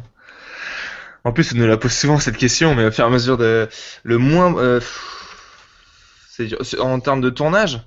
Mais globalement, le fait de faire de la web série. Le moins bon souvenir, c'est mes vacances, mes dernières vacances qui me paraissent lointaines. Le meilleur souvenir, c'est quand t'as une scène qui rend comme tu veux. Enfin, c'est quand t'as t'arrives à avoir un truc, tu fais putain, ça ressemble presque à quelque chose alors qu'on avait quand même 3 francs 6 sous et qu'on a réussi à faire un truc cool et un truc comme t'avais imaginé. Et puis ouais, c'est les conventions avec les gens en fait. Parce que c'est le moment où on est en équipe mais enfin on tourne pas, on profite juste les uns des autres et on profite du résultat ou les avant-premières comme hier, bah voilà, ça c'est des souvenirs cool. Bon là c'est un peu, je t'apprends pas grand chose je pense, mais Non, mais ouais, c'est pas besoin justement c'est juste le ressenti de voilà, savoir que oui, ça prend énormément de temps. C'est pour ça que ouais, ça prend énormément de temps, mais quand t'as le résultat et surtout quand les gens suivent, bah ça te motive et c'est cool. donc au final, on en retire plus de bons que de mauvais. Ah Je sais oui. pas. Pour quelqu'un ici, Arnaud, c'est pareil, je suppose, ou d'autres choses. Ouais. Ce qui est peut-être aussi chiant, c'est bah du coup, vu que, enfin, je vais déjà commencer par ce qui est bien. Enfin, en tout cas, l'avantage, je trouve, c'est bah de mélanger un peu tous les expériences de chacun et surtout de vivre un truc. Tu crées un peu une famille et voilà, quoi que ce soit avec l'équipe ou même la communauté. Après, ce qui est plus frustrant derrière, c'est qu'une fois que ça se met en route et que tu es content de tout ça, ce qui est frustrant, c'est de te dire, bah, c'est trop cool, c'est bien, mais je peux pas en faire tous les jours, quoi. Parce que bah, il faut que tu manges. Et du coup, t'aimerais aller plus loin, faire plus de choses, faire mieux. Ouais, Et, prendre plus de temps. et c'est l'inconvénient, c'est que du coup, t'as une sorte de frustration de, ouais, j'aime bien ce que je fais, c'est cool, mais c'est qu'une petite partie enfin une petite non, mais c'est qu'une partie du temps et à côté, ce que tu fais, tu te dis bah bon, ça me fait chier de le faire, j'aimerais faire que ça, quoi. C'est un peu la frustration qui vient un peu Ouais. en fait. C'est le retour à la réalité qui fait toujours. Ouais, c'est un peu ça. Ouais. Et Rémi, justement, toi, Je sais pas. Nous, on est sur un nuage depuis qu'on a lancé le projet. Pour être 100% honnête, on a traversé plein de trucs chiants. On a énormément travaillé. On travaille encore énormément sur le projet. Et après, bon, forcément, nous, on voit ça à travers une certaine forme de réussite. Donc, c'est assez satisfaisant. Donc, c'est cool. Mais non, on a que des bons souvenirs. Même les trucs chiants où, j'en sais rien, le voisin du dessus, parce que quand on est dans un vrai appart, les voisins du dessus décident de faire un barbecue ou mater le match de rugby alors que nous, on tourne et qu'on entend le mec en train d'encourager son équipe ou de s'engueuler avec sa bonne femme. Sur le coup, ça te fait péter un plomb, mais après, tu rigoles bien. Enfin, non, honnêtement, on a que des souvenirs cool, quoi. On n'a pas de prise de tête, notre équipe est au top, c'est tous des potes. j'ai Voilà. eu un moment où c'est bon, j'abandonne, ça me sert à rien. Non, ça c'est. Bah, puisqu'on est à deux, et je pense que les gars, ils vont pouvoir nous dire ce qu'ils en pensent. Moi, je sais qu'il y a eu des moments, j'étais moins dedans, parce que voilà, j'étais dans le doute. Sullivan était ultra confiant, ou s'il l'était pas, il me faisait croire qu'il l'était, il m'a reboosté. Et j'ai eu l'impression qu'il y a des moments où ça a été l'inverse. Je sais pas, Sully, tu me diras. Et moi, j'étais content de pouvoir être là, genre ouais, on envoie le pâté, viens, on tourne, on écrit, on machin, tout ça, quoi. C'est ça aussi, c'est quand il y a une dynamique qui est très différente. Justement parce qu'on fait ça à l'envie, on fait ça à la niaque, quoi. Donc justement, Sullivan, si tu es toujours là, Je suis là. voilà. J'écoutais attentivement. Non, mais c'est vrai, comme disait Rémi, c'est une aventure qui est juste extraordinaire, mais ça prend énormément de temps, d'énergie.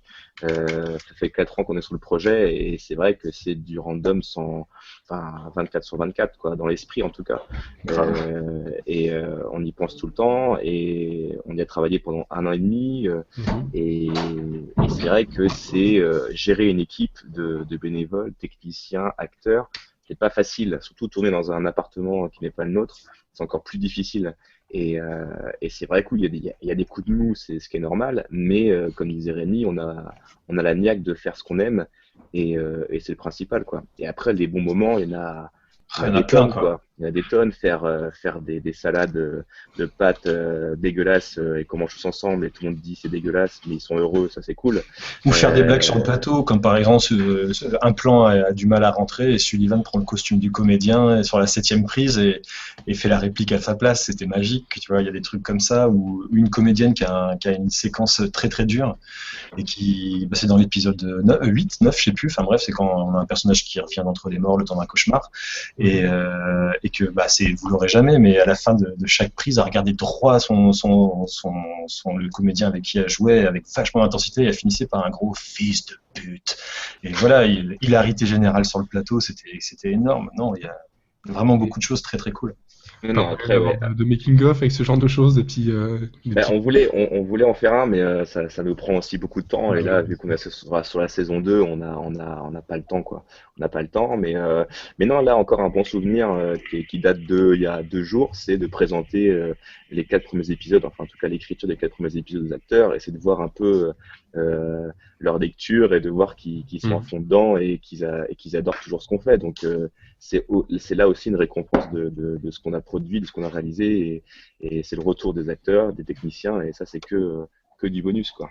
Donc justement par rapport à l'avenir, donc ici j'ai bien compris, donc Ulysse et Random c'est une saison 2, voilà, mais justement comme ça prend tellement de temps, est-ce que réellement on a envie de se relancer dans une deuxième saison directement? Apparemment c'est le cas, ou on a eu un petit moment où on s'est dit alors peut-être mettre une petite pause entre deux, on va faire autre chose, je sais pas, pour... Non, on peut pas parce que on est tellement dans enfin c'est notre bébé, quoi. On le dit, et le redit, mais on est obligé de continuer parce que faut qu'on construise notre histoire. On a encore plein de choses à dire, et non, on peut pas abandonner, quoi. On peut pas se dire on prend un petit temps de pause. Non, c'est pas possible. C'est 7 jours sur 7, 365 jours sur 365 jours, donc non, c'est. Et puis je suppose qu'avec la demande grandissante au niveau fan, ça n'aide pas. Ça qui est rigolo, c'est qu'à la base, on a quand même sorti les rames pour lancer le projet, et il nous a fallu vachement d'énergie pour lancer la machine. Et maintenant que la machine est lancée, ce qui est au top, puisque une fois de plus, on a la chance d'avoir cette petite reconnaissance. C'est la machine qui nous entraîne, quoi. Et là, c'est génial. C'est-à-dire que même si effectivement, moi, je refuse des contrats, des trucs et des machins parce qu'on a calé un rendez-vous avec Sully où on doit écrire, c'est chambé, quoi. C'est chambé. On passe un super moment. On est là, on se retourne le crâne, on fait les 100 pas dans le bureau et tout. Mais non, c'est chambé. Et c'est pareil, je suppose, du côté de Ulysse, parce que ça a été vraiment très rapide, hein. La saison 1, c'est terminé, et puis hop, directement on travaille la saison 2. On a eu 3 semaines, un mois de vraie coupure. Ouais. Et on pensait qu'on en a vraiment besoin, enfin on en avait vraiment besoin, ça fait du bien, et en même temps, rapidement, le rythme, enfin c'est quand t'as pris le rythme, les vacances c'est bien, mais au bout d'un moment, tu dis bon, on se fait chier en fait. Et donc on râle pendant, on dit putain on n'a jamais le temps et tout, mais rapidement on a besoin de 2-3 semaines de repos, et en fait après on est en manque. Donc on a réamorcé assez vite l'écriture, voilà, 3 semaines après la fin de la saison 1. Ah, mais en plus, les gars, Emilien et Arnaud, je pense que vous saviez déjà ce que vous vouliez faire à vos personnages. Vous deviez juste en train de ronger votre frein, en train de vous dire bon faut qu'on fabrique cet épisode. C'est clair. Nous, la saison, on savait ce qui se passait dans cette saison 2, ouais. Et voilà, et c'est clair qu'avec Sully, nous c'est pareil. À partir du moment où on était en train de fabriquer la 1, on savait déjà ce qu'on voulait mettre en 2, en 3. On a commencé à se parler du dernier épisode de la dernière saison, et on était tout frétillant. Et c'est clair qu'à l'issue de la 1, et je pense que c'est le cas de tous les gens qui font du feuilleton, quoi, de la web-série feuilletonnante, on a une seule envie, c'est de passer à la suite, quoi. On a une histoire à raconter, nom de Dieu, merde. Bien sûr, mais c'est justement pour savoir, parce que parfois on a besoin d'un petit peu de recul pour améliorer des choses, ou peut-être justement avoir ce recul pour savoir est-ce qu'on a bien fait certaines choses, est-ce qu'on a vraiment envie de raconter ça de cette façon-là. Mais là je pense que c'était déjà tellement, enfin pas frais, mais bouillant chez vous que directement, voilà, vous avez...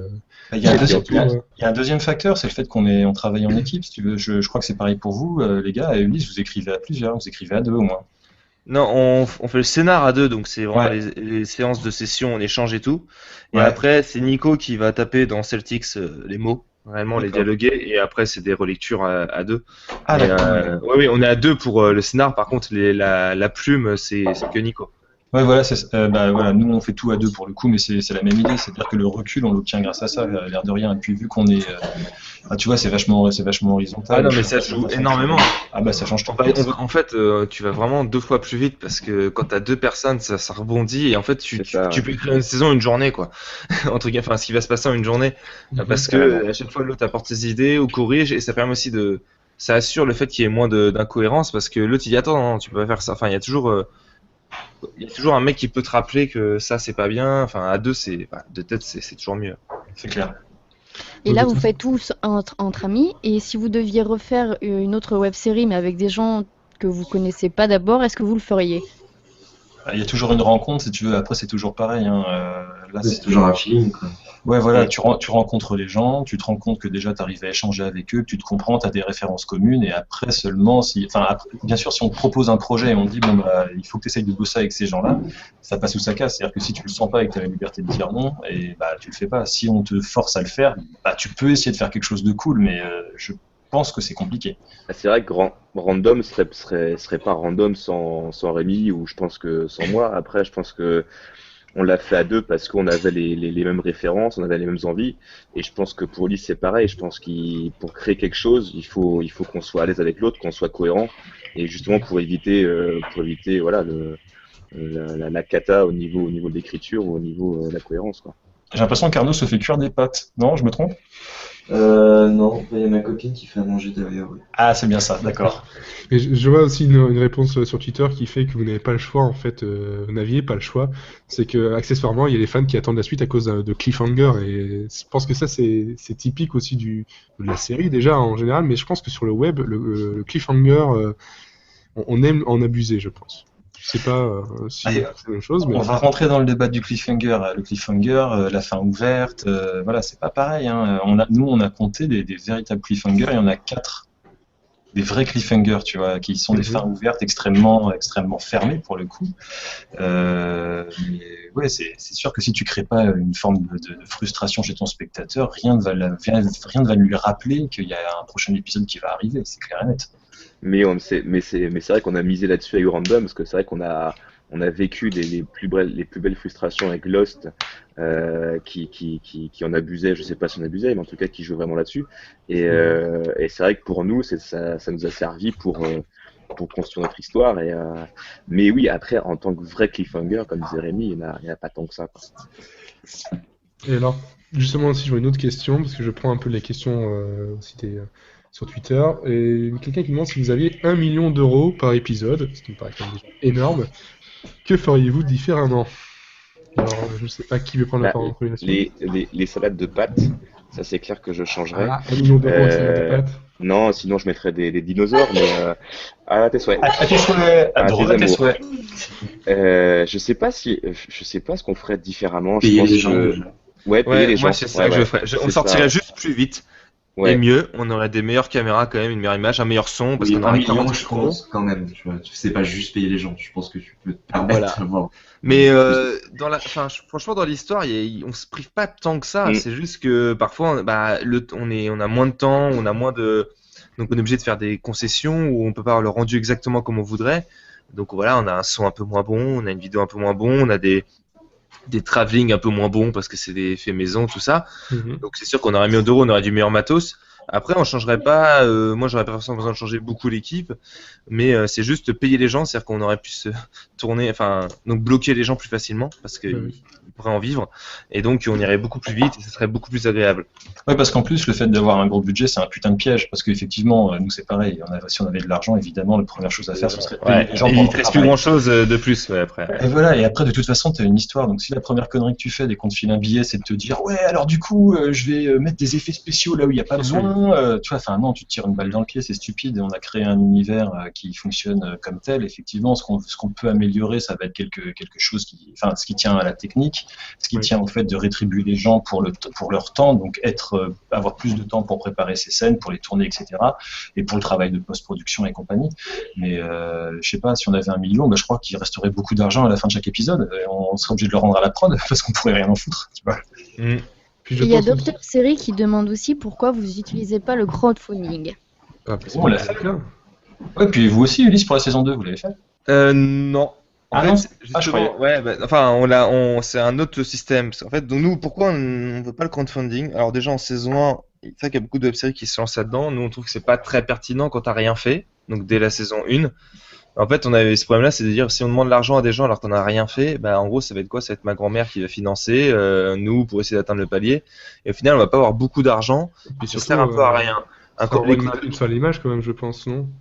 On n'a rien fait. On n'a rien fait. C'est ça. On n'aurait pas osé demander de l'argent à des gens alors qu'on n'a rien fait. Un crowdfunding efficace, on voit, c'est les gens qui sont beaucoup suivis.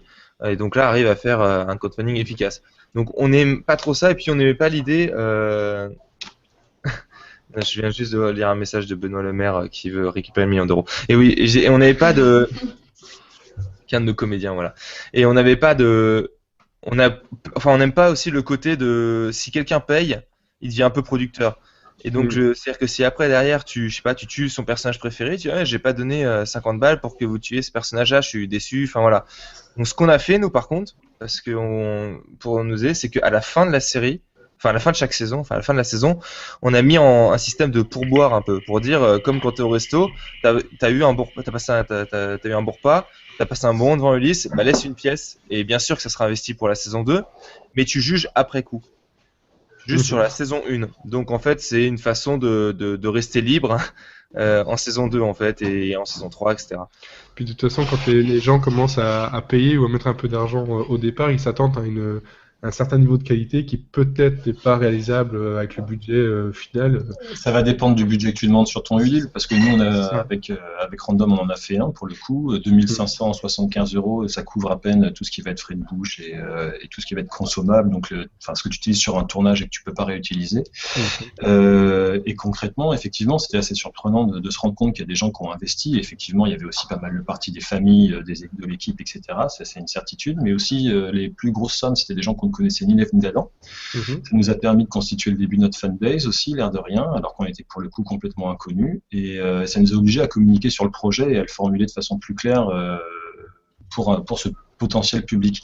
Après, en termes de liberté, concrètement, je comprends que ça puisse être effrayant, mais nous, on n'a pas perdu un iota de liberté, mais rien du tout, quoi. On nous a laissé faire ce qu'on voulait. Personne n'est jamais venu nous chier dans les bottes en nous disant on t'a filé 50 balles, tu fais ci, tu fais ça.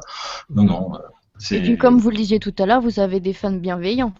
Oui, carrément. Oui, non, mais nous, au moins, comme ça, on sait qu'on ne doit rien à personne, tu vois. C'est juste.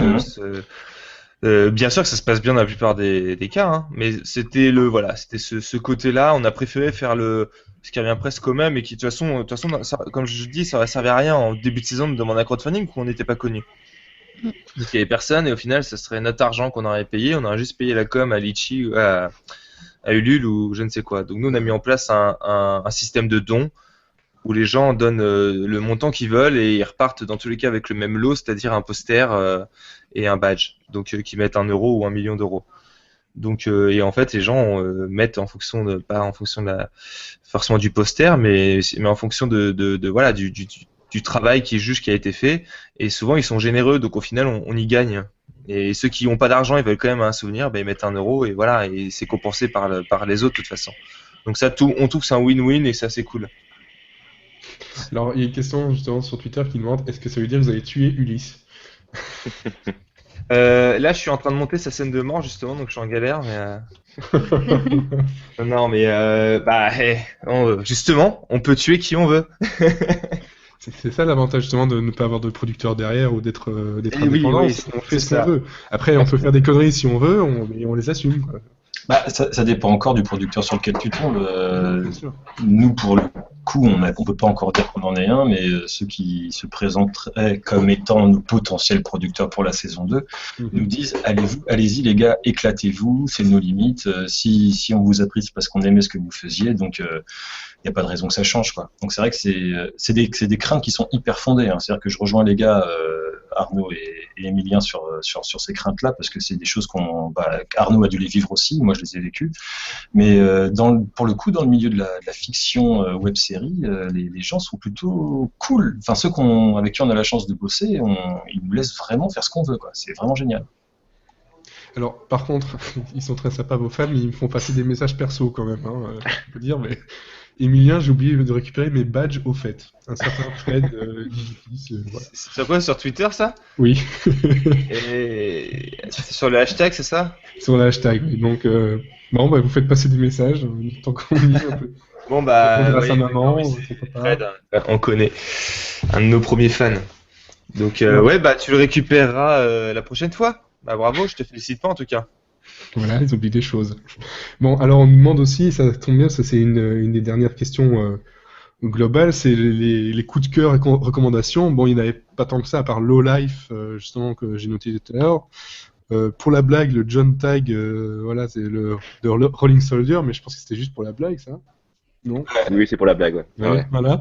Mais sinon, réellement, une un coup de cœur, une recommandation web-série à part Low Life, justement, si quelqu'un en a. Pas du tout. Si on peut considérer Ash vs Evil Dead, vu que c'est sur Alors, Netflix, web-série et série, on va faire les deux. Donc web-série ou série. ouais, non. Alors en série, pour le coup, moi, ce serait Fargo en ce moment. Fargo. Donc la saison 1 et 2, saison 2, peu ouais. importe. Les deux sont chambés. Après web-série, j'en ai pas. Non, ok. Alors, je sais pas, Emilien. En web série, dans les anciennes, The Guild, Ouais. c'est cool. Dans celles de nos copains, en gros, enfin dans les indés, je dirais Cluster Agency, donc qui est fait par le VRAC, et l'annonce série ayant la particularité donc d'être très bien fichu, et puis ça vous permet de voir ce que c'est un peu de faire une web série, parce que le concept de l'annonce série, c'est une série qui parle d'une série qui est en train de se faire. Oui, ça va C'est faire un peu plaisir. les concepts à la Quentin Dupieux, enfin voilà, les concepts un peu méta, un peu foufou. Donc il y a une saison 0 qui est un peu plus bordélique, mais commencer par la saison 1, ça marche très bien. Et c'est très très cool, c'est très drôle, très bien écrit, très bien réalisé. Je confirme. Ben voilà, c'est très confirmé. Moi, je fais la pub, c'est les copains. Alors. Voilà. Et voilà, donc Sullivan, non, tu as quelque chose, une série, une web-série En série, là, j'en ai plusieurs. Il y a Rectify qui est une petite perle. Il y a Transparent aussi qui est juste génial. La saison 2 de The Leftovers aussi qui est une putain de perfection. En web série, je dirais High Road qui est une claque. Une claque de chez claque. Et en série française, Gabriel aussi qui est vraiment pas mal. Authentique. Authentique, ouais. C'est très très bien. C'est juste une maîtrise de l'écriture et c'est tellement drôle. Et j'ai vu en plus que l'acteur principal joue dans la saison 2 d'Ulysse, donc respect les gars. Ouais, c'est Anthony Lemaitre, c'est des copains en fait. Donc en fait, c'est comme je disais tout à l'heure, dans les web-séries où on se pique des acteurs entre guillemets, c'est juste quand on cherche quelqu'un pour un rôle, on va voir déjà les gens qu'on connaît, qu'on a vu, on dit ouais, je t'ai vu jouer dans un autre truc. J'aurais beaucoup aimé avoir Anthony Lemaitre invité, mais là on a déjà beaucoup de monde, donc je pense que je referai un nouveau podcast web-série avec d'autres personnes. Parce que j'ai vraiment beaucoup aimé, alors que j'avais détesté le trailer de Authentique. Ah oui. Et j'ai vraiment beaucoup aimé la saison 1 que j'ai bouffé d'une traite aussi. Et donc Anthony Lemaitre, donc dans Ulysse, la saison 2, c'est un petit rôle ou un rôle régulier? Non, c'est un petit rôle. D'accord. Et on n'en dira pas plus parce que spoiler, tout ça. Voilà. J'ai bien compris le silence qui a suivi. Et Rémi, de ton côté? J'ai déjà dit, moi, en série, j'ai déjà dit Fargo, saison 1 et 2, et puis High Road, Low Life et Authentique, parce que c'est des chers. Et Ring aussi, c'était cool ça. Ah, ok, voilà. Donc là, je sais pas si toi, Elodie, t'as un conseil vu que tu commences les web-séries. Moi, je peux vous conseiller Osmosis, forcément, qui est toujours dispo sur Arte. Et justement aussi, celle que j'ai regardée, que j'ai rattrapée pour l'occasion, Low Life, comme on en parlait tout à l'heure. Et justement, info de dernière minute, si vous voulez regarder Low Life, pour l'instant, il est plus disponible parce que c'est sur Vimeo. Et comme ils veulent changer d'hébergeur, pour l'instant, il y a un mot de passe. Mais j'ai le mot de passe et je peux vous le donner. Donc si vous voulez le rattraper, le mot de passe. Tu vas recevoir des messages privés. Voilà. Non, mais c'est Low Life série avec un S à la fin. Voilà. Très bien, très bien. Donc là, pour l'instant, elle est plus ou moins dispo sous le manteau, c'est ça? Non, mais de toute façon, ils ont publié sur Twitter qu'ils mettent le mot de passe juste pour le temps qu'ils règlent leurs affaires, mais que si on voulait le regarder, on pouvait leur demander directement en message privé le mot de passe. Donc. On a pu rencontrer le réalisateur de Low Life et il est vraiment super cool et super talentueux, donc allez le voir parce que c'est une super série. Sinon, je vais quand même en proposer deux. Moi, j'ai Papa, qui est une web-série qui me parle tout particulièrement vu que je suis papa depuis moins d'un an, mais et aussi Hors Shore parce que c'est une série, je sais pas si vous connaissez, c'est une série d'animation avec très peu de moyens, mais de super doublage et une histoire complètement débile. Donc c'est Hors Shore, la web-série, ça se trouve aussi sur YouTube. Papa aussi, je crois qu'il y a une 20aine d'épisodes à chaque fois. Donc il y a un peu de tout, voilà, il y a même de l'animation en France qui fait justement, donc on a sur Arte, il y a pas mal de choses qui arrivent aussi, j'ai vu pas mal d'animations avec du stop motion, je crois que c'était Objectivement. Oui, sur Arte ou sur 35, je sais plus. Voilà, donc Arte, quand je on crois. dit qu'il y avait que de la SF ou de la fantasy, c'est faux, il y a aussi des essais en animation. Donc ça, il y a plein mal de choses à voir sur France 4 aussi, il y a pas mal de choses, même si bon, c'est tourné comme de la web-série, mais ça n'en est pas réellement. Reboot qui vient d'arriver, de Davy Mourier. Je pense qu'il y avait aussi d'autres choses sur France 4, mais je n'ai plus les noms. C'est pas très très grave. Est-ce que justement, rapide question et on essaye de terminer pour pas que ça dure trop longtemps. On va essayer de tenir le coup. Est-ce que vraiment vous pensez que la web-série c'est devenu une industrie tout à fait parallèle par rapport à la série traditionnelle, la série télé, la série même en streaming? Est-ce que c'est devenu une industrie parallèle ou c'est quelque chose qui fait que compléter réellement? Alors je sais pas qui veut prendre la parole là-dessus. Ni l'un ni l'autre, je pense, pour l'instant. Je pense Pour que c'est en l'instant, transition, tu vois, donc il n'y a pas de parallèle, parce que la série, en termes de qualité, machin, enfin, sur une série, tu vas avoir 50 scénaristes, tu vas avoir tout, machin, donc il n'y a pas de parallèle à faire, il n'y a pas de comparaison à faire, et en même temps, c'est pas un complément, enfin, si, c'est un complément parce que c'est le début, mais en fait, c'est un complément pour devenir un parallèle, mais ouais, voilà. Oui, c'est un complément par rapport à la télévision, effectivement. Quand tu dis, on a passé à la télévision, on fait ça sur le web. Donc oui, c'est une sorte de complément. En tout cas, si c'est ni l'un ni l'autre, le plus ce serait un complément, plus qu'un parallèle. Et je pense que c'est des choses qui sont en train de changer, clairement, comme ce que tu disais, là, c'est avec le fait que justement la télé essaye d'aller sur le web, en tout cas de mélanger un petit peu les deux, je pense que c'est des choses qui vont évoluer et on verra à la fin que ça prendra. Est-ce que justement les web-séries vont changer de nom, changer de système de fonctionnement? Est-ce que ça va devenir l'avenir du court-métrage comme ça l'a été avant? C'était le tremplin vers le long. Ça fait quelques années que ça l'est plus trop. Peut-être que la série va reprendre cette place-là. C'est vraiment des choses qu'on est en train de vivre en ce moment, quoi. Donc voilà, on aura la réponse à mon avis sur 4-5 ans, quoi. C'est vrai que toutes les chaînes là s'y mettent, TF1, Canal+, Arte, France 4. Donc ouais, je pense que même si les grosses chaînes s'y mettent, c'est qu'ils y voient quand même un avenir. Et on le remarque là, il y a eu plus de web-séries qui ont été réalisées en 2015 que sur les 10 dernières années. Donc c'est que ça prend de l'ampleur et qu'il y a forcément une industrie qui va se former à ce niveau-là, quoi. C'est sûr que les séries produites directement pour la diffusion web ou même s'il y a des bouquets télé encore, mais les Netflix, etc., font que la frontière va s'amincir entre les web-séries et les séries sur le web, en gros. Et ce sera les moyens financiers qui distingueront une web-série d'une série sur le web. Mais quand tu vois les contenus produits par Netflix et qu'on mate par une connexion Internet, au final, ça revient à faire de la web-série. Mais Netflix, c'est de la web-série. C'est de la web-série, c'est clair. Oui, c'est la web-série à péage, quoi, on va dire. Voilà. Ouais, voilà, si tu veux. Ouais, c'est ça, avec du budget et tout ça. Voilà. Mais concrètement, c'est de la web-série, quoi. Comme Vimeo le fait aussi, il y a de la web-série à péage. Cette fonction-là. Ouais. Conman, dernièrement, avec Nathan Fillion, qui est sur Vimeo, c'est aussi à péage. Je pense qu'il y avait Video Game High School, qui est aussi américain, qui était d'abord un peu sur YouTube, mais vraiment sur Vimeo. En fait, au final, maintenant, je pense que le terme web-série n'aura plus trop lieu d'être, et ça serait plus des séries avec plusieurs diffuseurs. Diffuseurs ou plusieurs, surtout niveaux financiers. De moyens, voilà. Parce que même PlayStation maintenant se lance dans la web-série. Oui, à mais pas forcément de la meilleure façon, quoi. Non, oui, ils font ce qu'ils peuvent.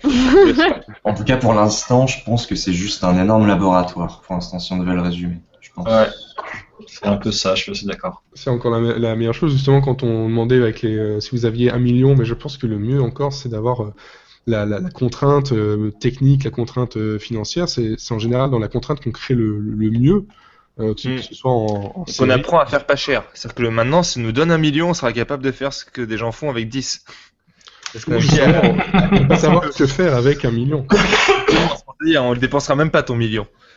On donnera à la Non, mais ça moitié à une dépend, asso en fait, tu caritative. changes les contraintes, c'est plus du tout les mêmes contraintes, tu les changes complètement, t'es plus du tout dans le même milieu, le même univers, donc c'est pas très comparable, et tu peux pas trop mettre en relation les deux choses. C'est assez complexe.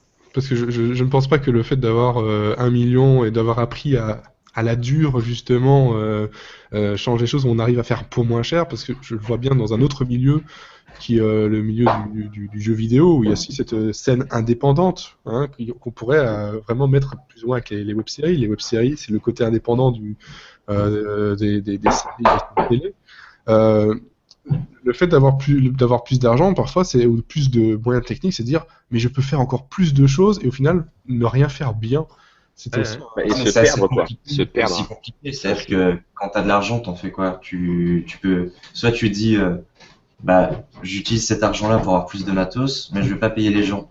Du coup, les gens, bah, ils le prennent peut-être mal, ou du coup, tu dis, bah, je vais payer que les gens, mais je vais pas ajouter du matos. Enfin, tu vois, c'est assez compliqué à partir du moment où tu parles d'argent. C'est quelque chose Oui, d'assez il y a complexe. il y a un seuil qui fait que, bah, ce que disait, je sais plus, c'est Sullivan qui disait ça tout à l'heure, c'est qu'à un moment donné, si t'as un peu d'argent, finalement, t'en auras pas, à l'image, ça se verra pas beaucoup plus parce que le premier truc que tu vas faire, c'est payer les gens et donc, en fait, ça va rien changer à ta qualité intrinsèque. Donc, c'est soit t'as beaucoup plus d'argent et là, ça se voit. Si tu commences à avoir un peu d'argent, finalement, le peu d'argent que tu vas avoir, tu vas tout mettre dans les salaires et t'auras finalement pas grand chose pour la technique. Ouais, et puis il n'y a pas que ça, il y a à partir du moment où tu commences à avoir de l'argent, c'est que tu as des contraintes. C'est-à-dire, si on parle d'argent en termes de, on a une budget, une boîte de prod et toutes ces choses-là, c'est que forcément tu as des plus ou moins de contraintes en fonction de la boîte. En tout cas, les gens ils investissent des sous sur toi, quoi. Donc s'ils investissent des sous sur toi, ils s'attendent à ce que tu sois rentable, parce que là du coup on n'est plus du tout dans Ah oui, oui, non, mais de toute dans façon, ce le modèle, petit, voilà, on est moins à la cool. Après, il y a des boîtes qui vont nous laisser faire les choses à la cool en sachant qu'ils prennent pas un gros risque, même si pour nous c'est beaucoup d'argent. Mais concrètement, ce qui se passe, c'est voilà, et il faut que ce soit rentable derrière. Il faut qu'il y ait un produit qui soit de qualité à la clé, quoi. Donc elle est là la véritable différence. C'est que pour l'instant, nous on fait ça entre potes et vu qu'on se donne du mal, ça fonctionne.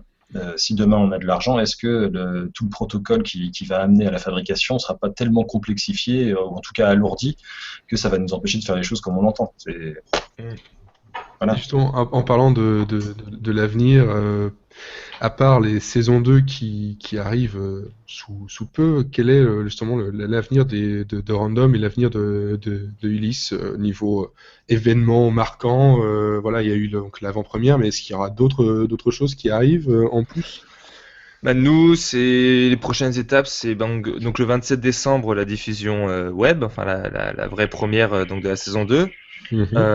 Et ensuite, ça sera en début 2016 les conventions. Oui. On va pouvoir, donc je crois que la première, ça sera Tours. Ouais, on y fait- sera en aussi, février. mec. Ah bah voilà. Ah, tu vois, c'est une des meilleures en termes d'accueil et de qualité des salles, etc. C'est vraiment cool. Génial. Cool. C'est une belle salle de ciné. Il y a Tours. Après, nous, on sera aussi à Épinal, à CNU. Bon, je crois que c'est les prochains événements pour février-mars, quoi. Ok, très bien. Et rien d'autre, uniquement en France, ailleurs, ça vous Ouais, ça on serait est que en France, ouais. Ouais, ouais. Sauf si on nous invite et qu'on nous paye les billets d'avion. Nous, on va que là, on nous invite, en fait. Mais c'est encore plus facile, surtout si on n'a pas le budget. Ah oui, non, c'est ça, c'est le peu de budget qu'on a, on le met dans du matos, donc on va pas payer un stand ou un déplacement très onéreux pour aller au Canada ou je ne sais quoi. Donc, Déjà, on reste en France. on reste plutôt en France et plutôt dans des conventions qui nous remboursent une partie du trajet, quoi. Sinon, Ouais, sinon c'est un peu évident. difficile, effectivement. Et du côté de Random, l'avenir, là, proche. Bah, il est radieux, mais pour le coup, on se concentre sur notre écriture là. Concrètement, faut qu'on boucle nos scénars. Et puis après, bah, on va les envoyer aux différentes structures qui veulent nous accompagner et on va rentrer en préparation, donc en pré-production. Et puis il va y avoir le début des festivals aussi pour 2016. Pour l'instant, on n'a pas eu de réponse, mais voilà, on commence déjà à refaire la tournée des popotes comme on l'a fait pour la saison 1. Voilà. Ok, très bien. Et toi, donc, Elodie, est-ce que tu as quelque chose à rajouter avant de terminer ce podcast dans une heure? La petite dernière question, c'était Ouais. si vous comptiez un jour sortir genre des DVD ou des produits dérivés de vos web-séries. Nous, on s'est fait couper l'herbe sur le pied parce que à l'avant-première, hier, il y a un fan qui est venu, qui s'appelle Naël, et qui nous a donné les DVD de la saison 1 d'Ulysse. Oh, c'est top. Et ils sont vraiment impressionnants, avec super jaquette, sur jaquette, un peu comme le coffret Star Wars, Ah oui, carrément. le Blu-ray Star Wars.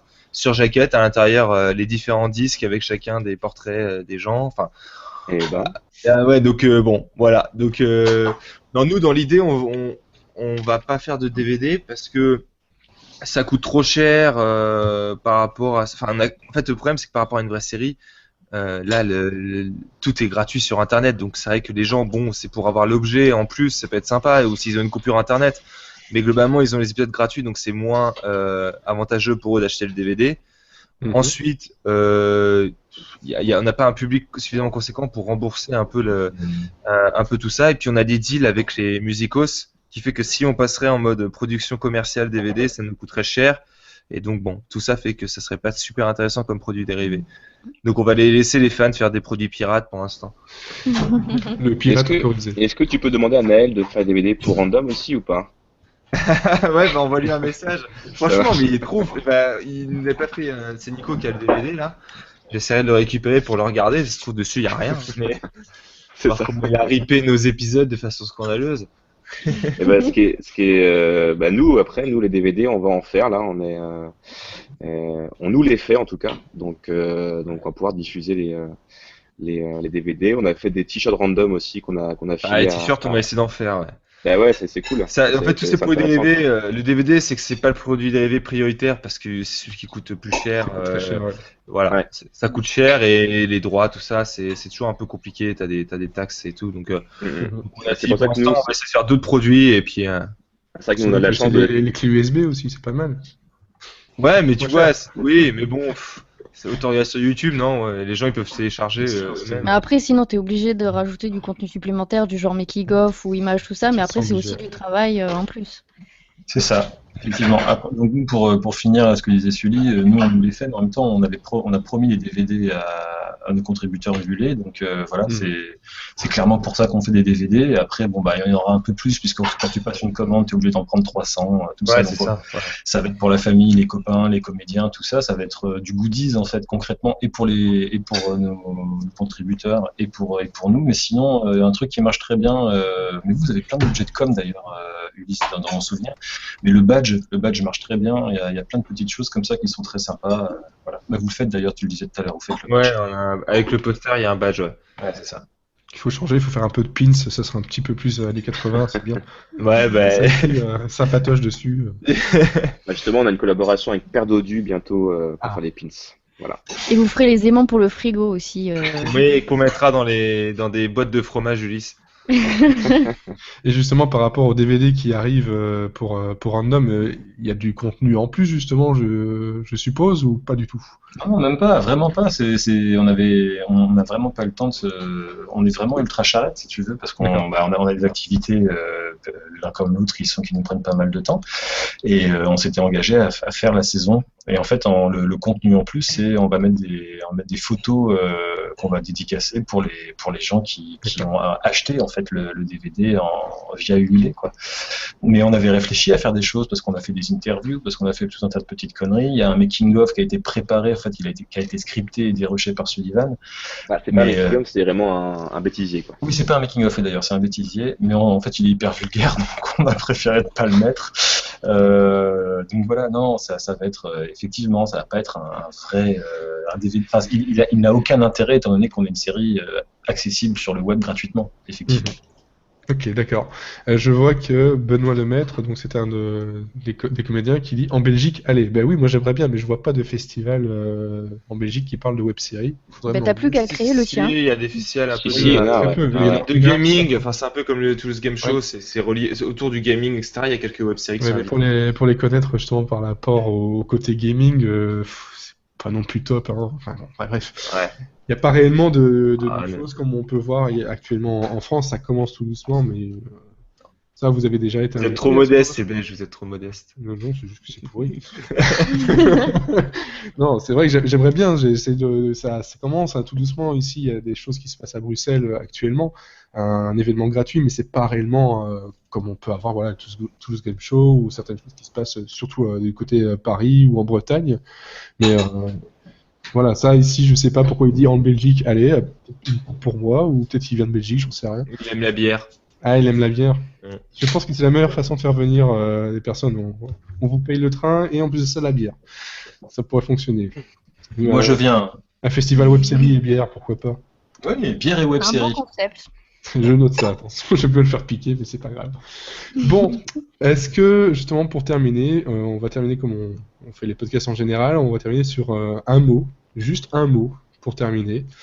Je donne la parole à Arnaud. Juste Partage. Très bien. Rémi? Jupe. Alors, jupe, pourquoi? Non, Camoulox. Ah, ok, parfait. Sullivan? Aventure. Emilien? Zeppelin, parce qu'il fallait que je case et j'ai pas réussi à le caser, donc là, tu m'en donnes l'occasion. D'accord, Il n'y a pas parfait. de logique. Arnaud a dit le bon mot. D'accord. Elodie? Goonies. Goonies? Ah. Ouais. Ah ouais. Bah, je vais dire bière, hein, parce que voilà, on va terminer là-dessus. Il est toujours sur un truc de bouffe ou de boisson, de toute façon. Ben ouais, mais bon, je suis un épicurien. Bref, merci à vous quatre d'avoir accepté mon invitation. Avec Merci plaisir. d'avoir répondu à toutes ces questions de façon très sympathique et d'avoir duré un peu plus longtemps que ce que j'avais prévu. Donc, ben, au revoir à tout le monde, merci de nous avoir écoutés. J'espère que ça vous a plu. J'espère qu'il y aura des personnes qui vont écouter par la suite. Si vous avez encore des questions, n'hésitez pas sur Twitter. Random et Ulysse sont très faciles à trouver. En général, c'est Ulysse web série, la web série, je pense. Ulysse Web Série sur YouTube, c'est bon. Tu Voilà. trouves la chaîne.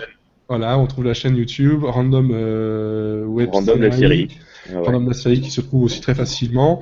Et puis ben voilà, n'hésitez pas à laisser des petites questions, à réagir sur le podcast qui sera disponible sur SoundCloud et sur YouTube directement maintenant. En fait, il est disponible. C'est ça qui est facile avec Hangout. Merci encore et à la prochaine. Merci. Ciao. Allez. Bonne soirée. Sale menteur, t'as pas créé de société chez toi. Pourquoi t'inventes un mensonge pareil? Non, c'est vrai. Maud et moi, on vend des chapelets en noyau d'olive sur Internet. Internet, hein? Oui, Internet. On se fait même pas mal de pognon. De pognon, hein? Ouais. Mode, hein?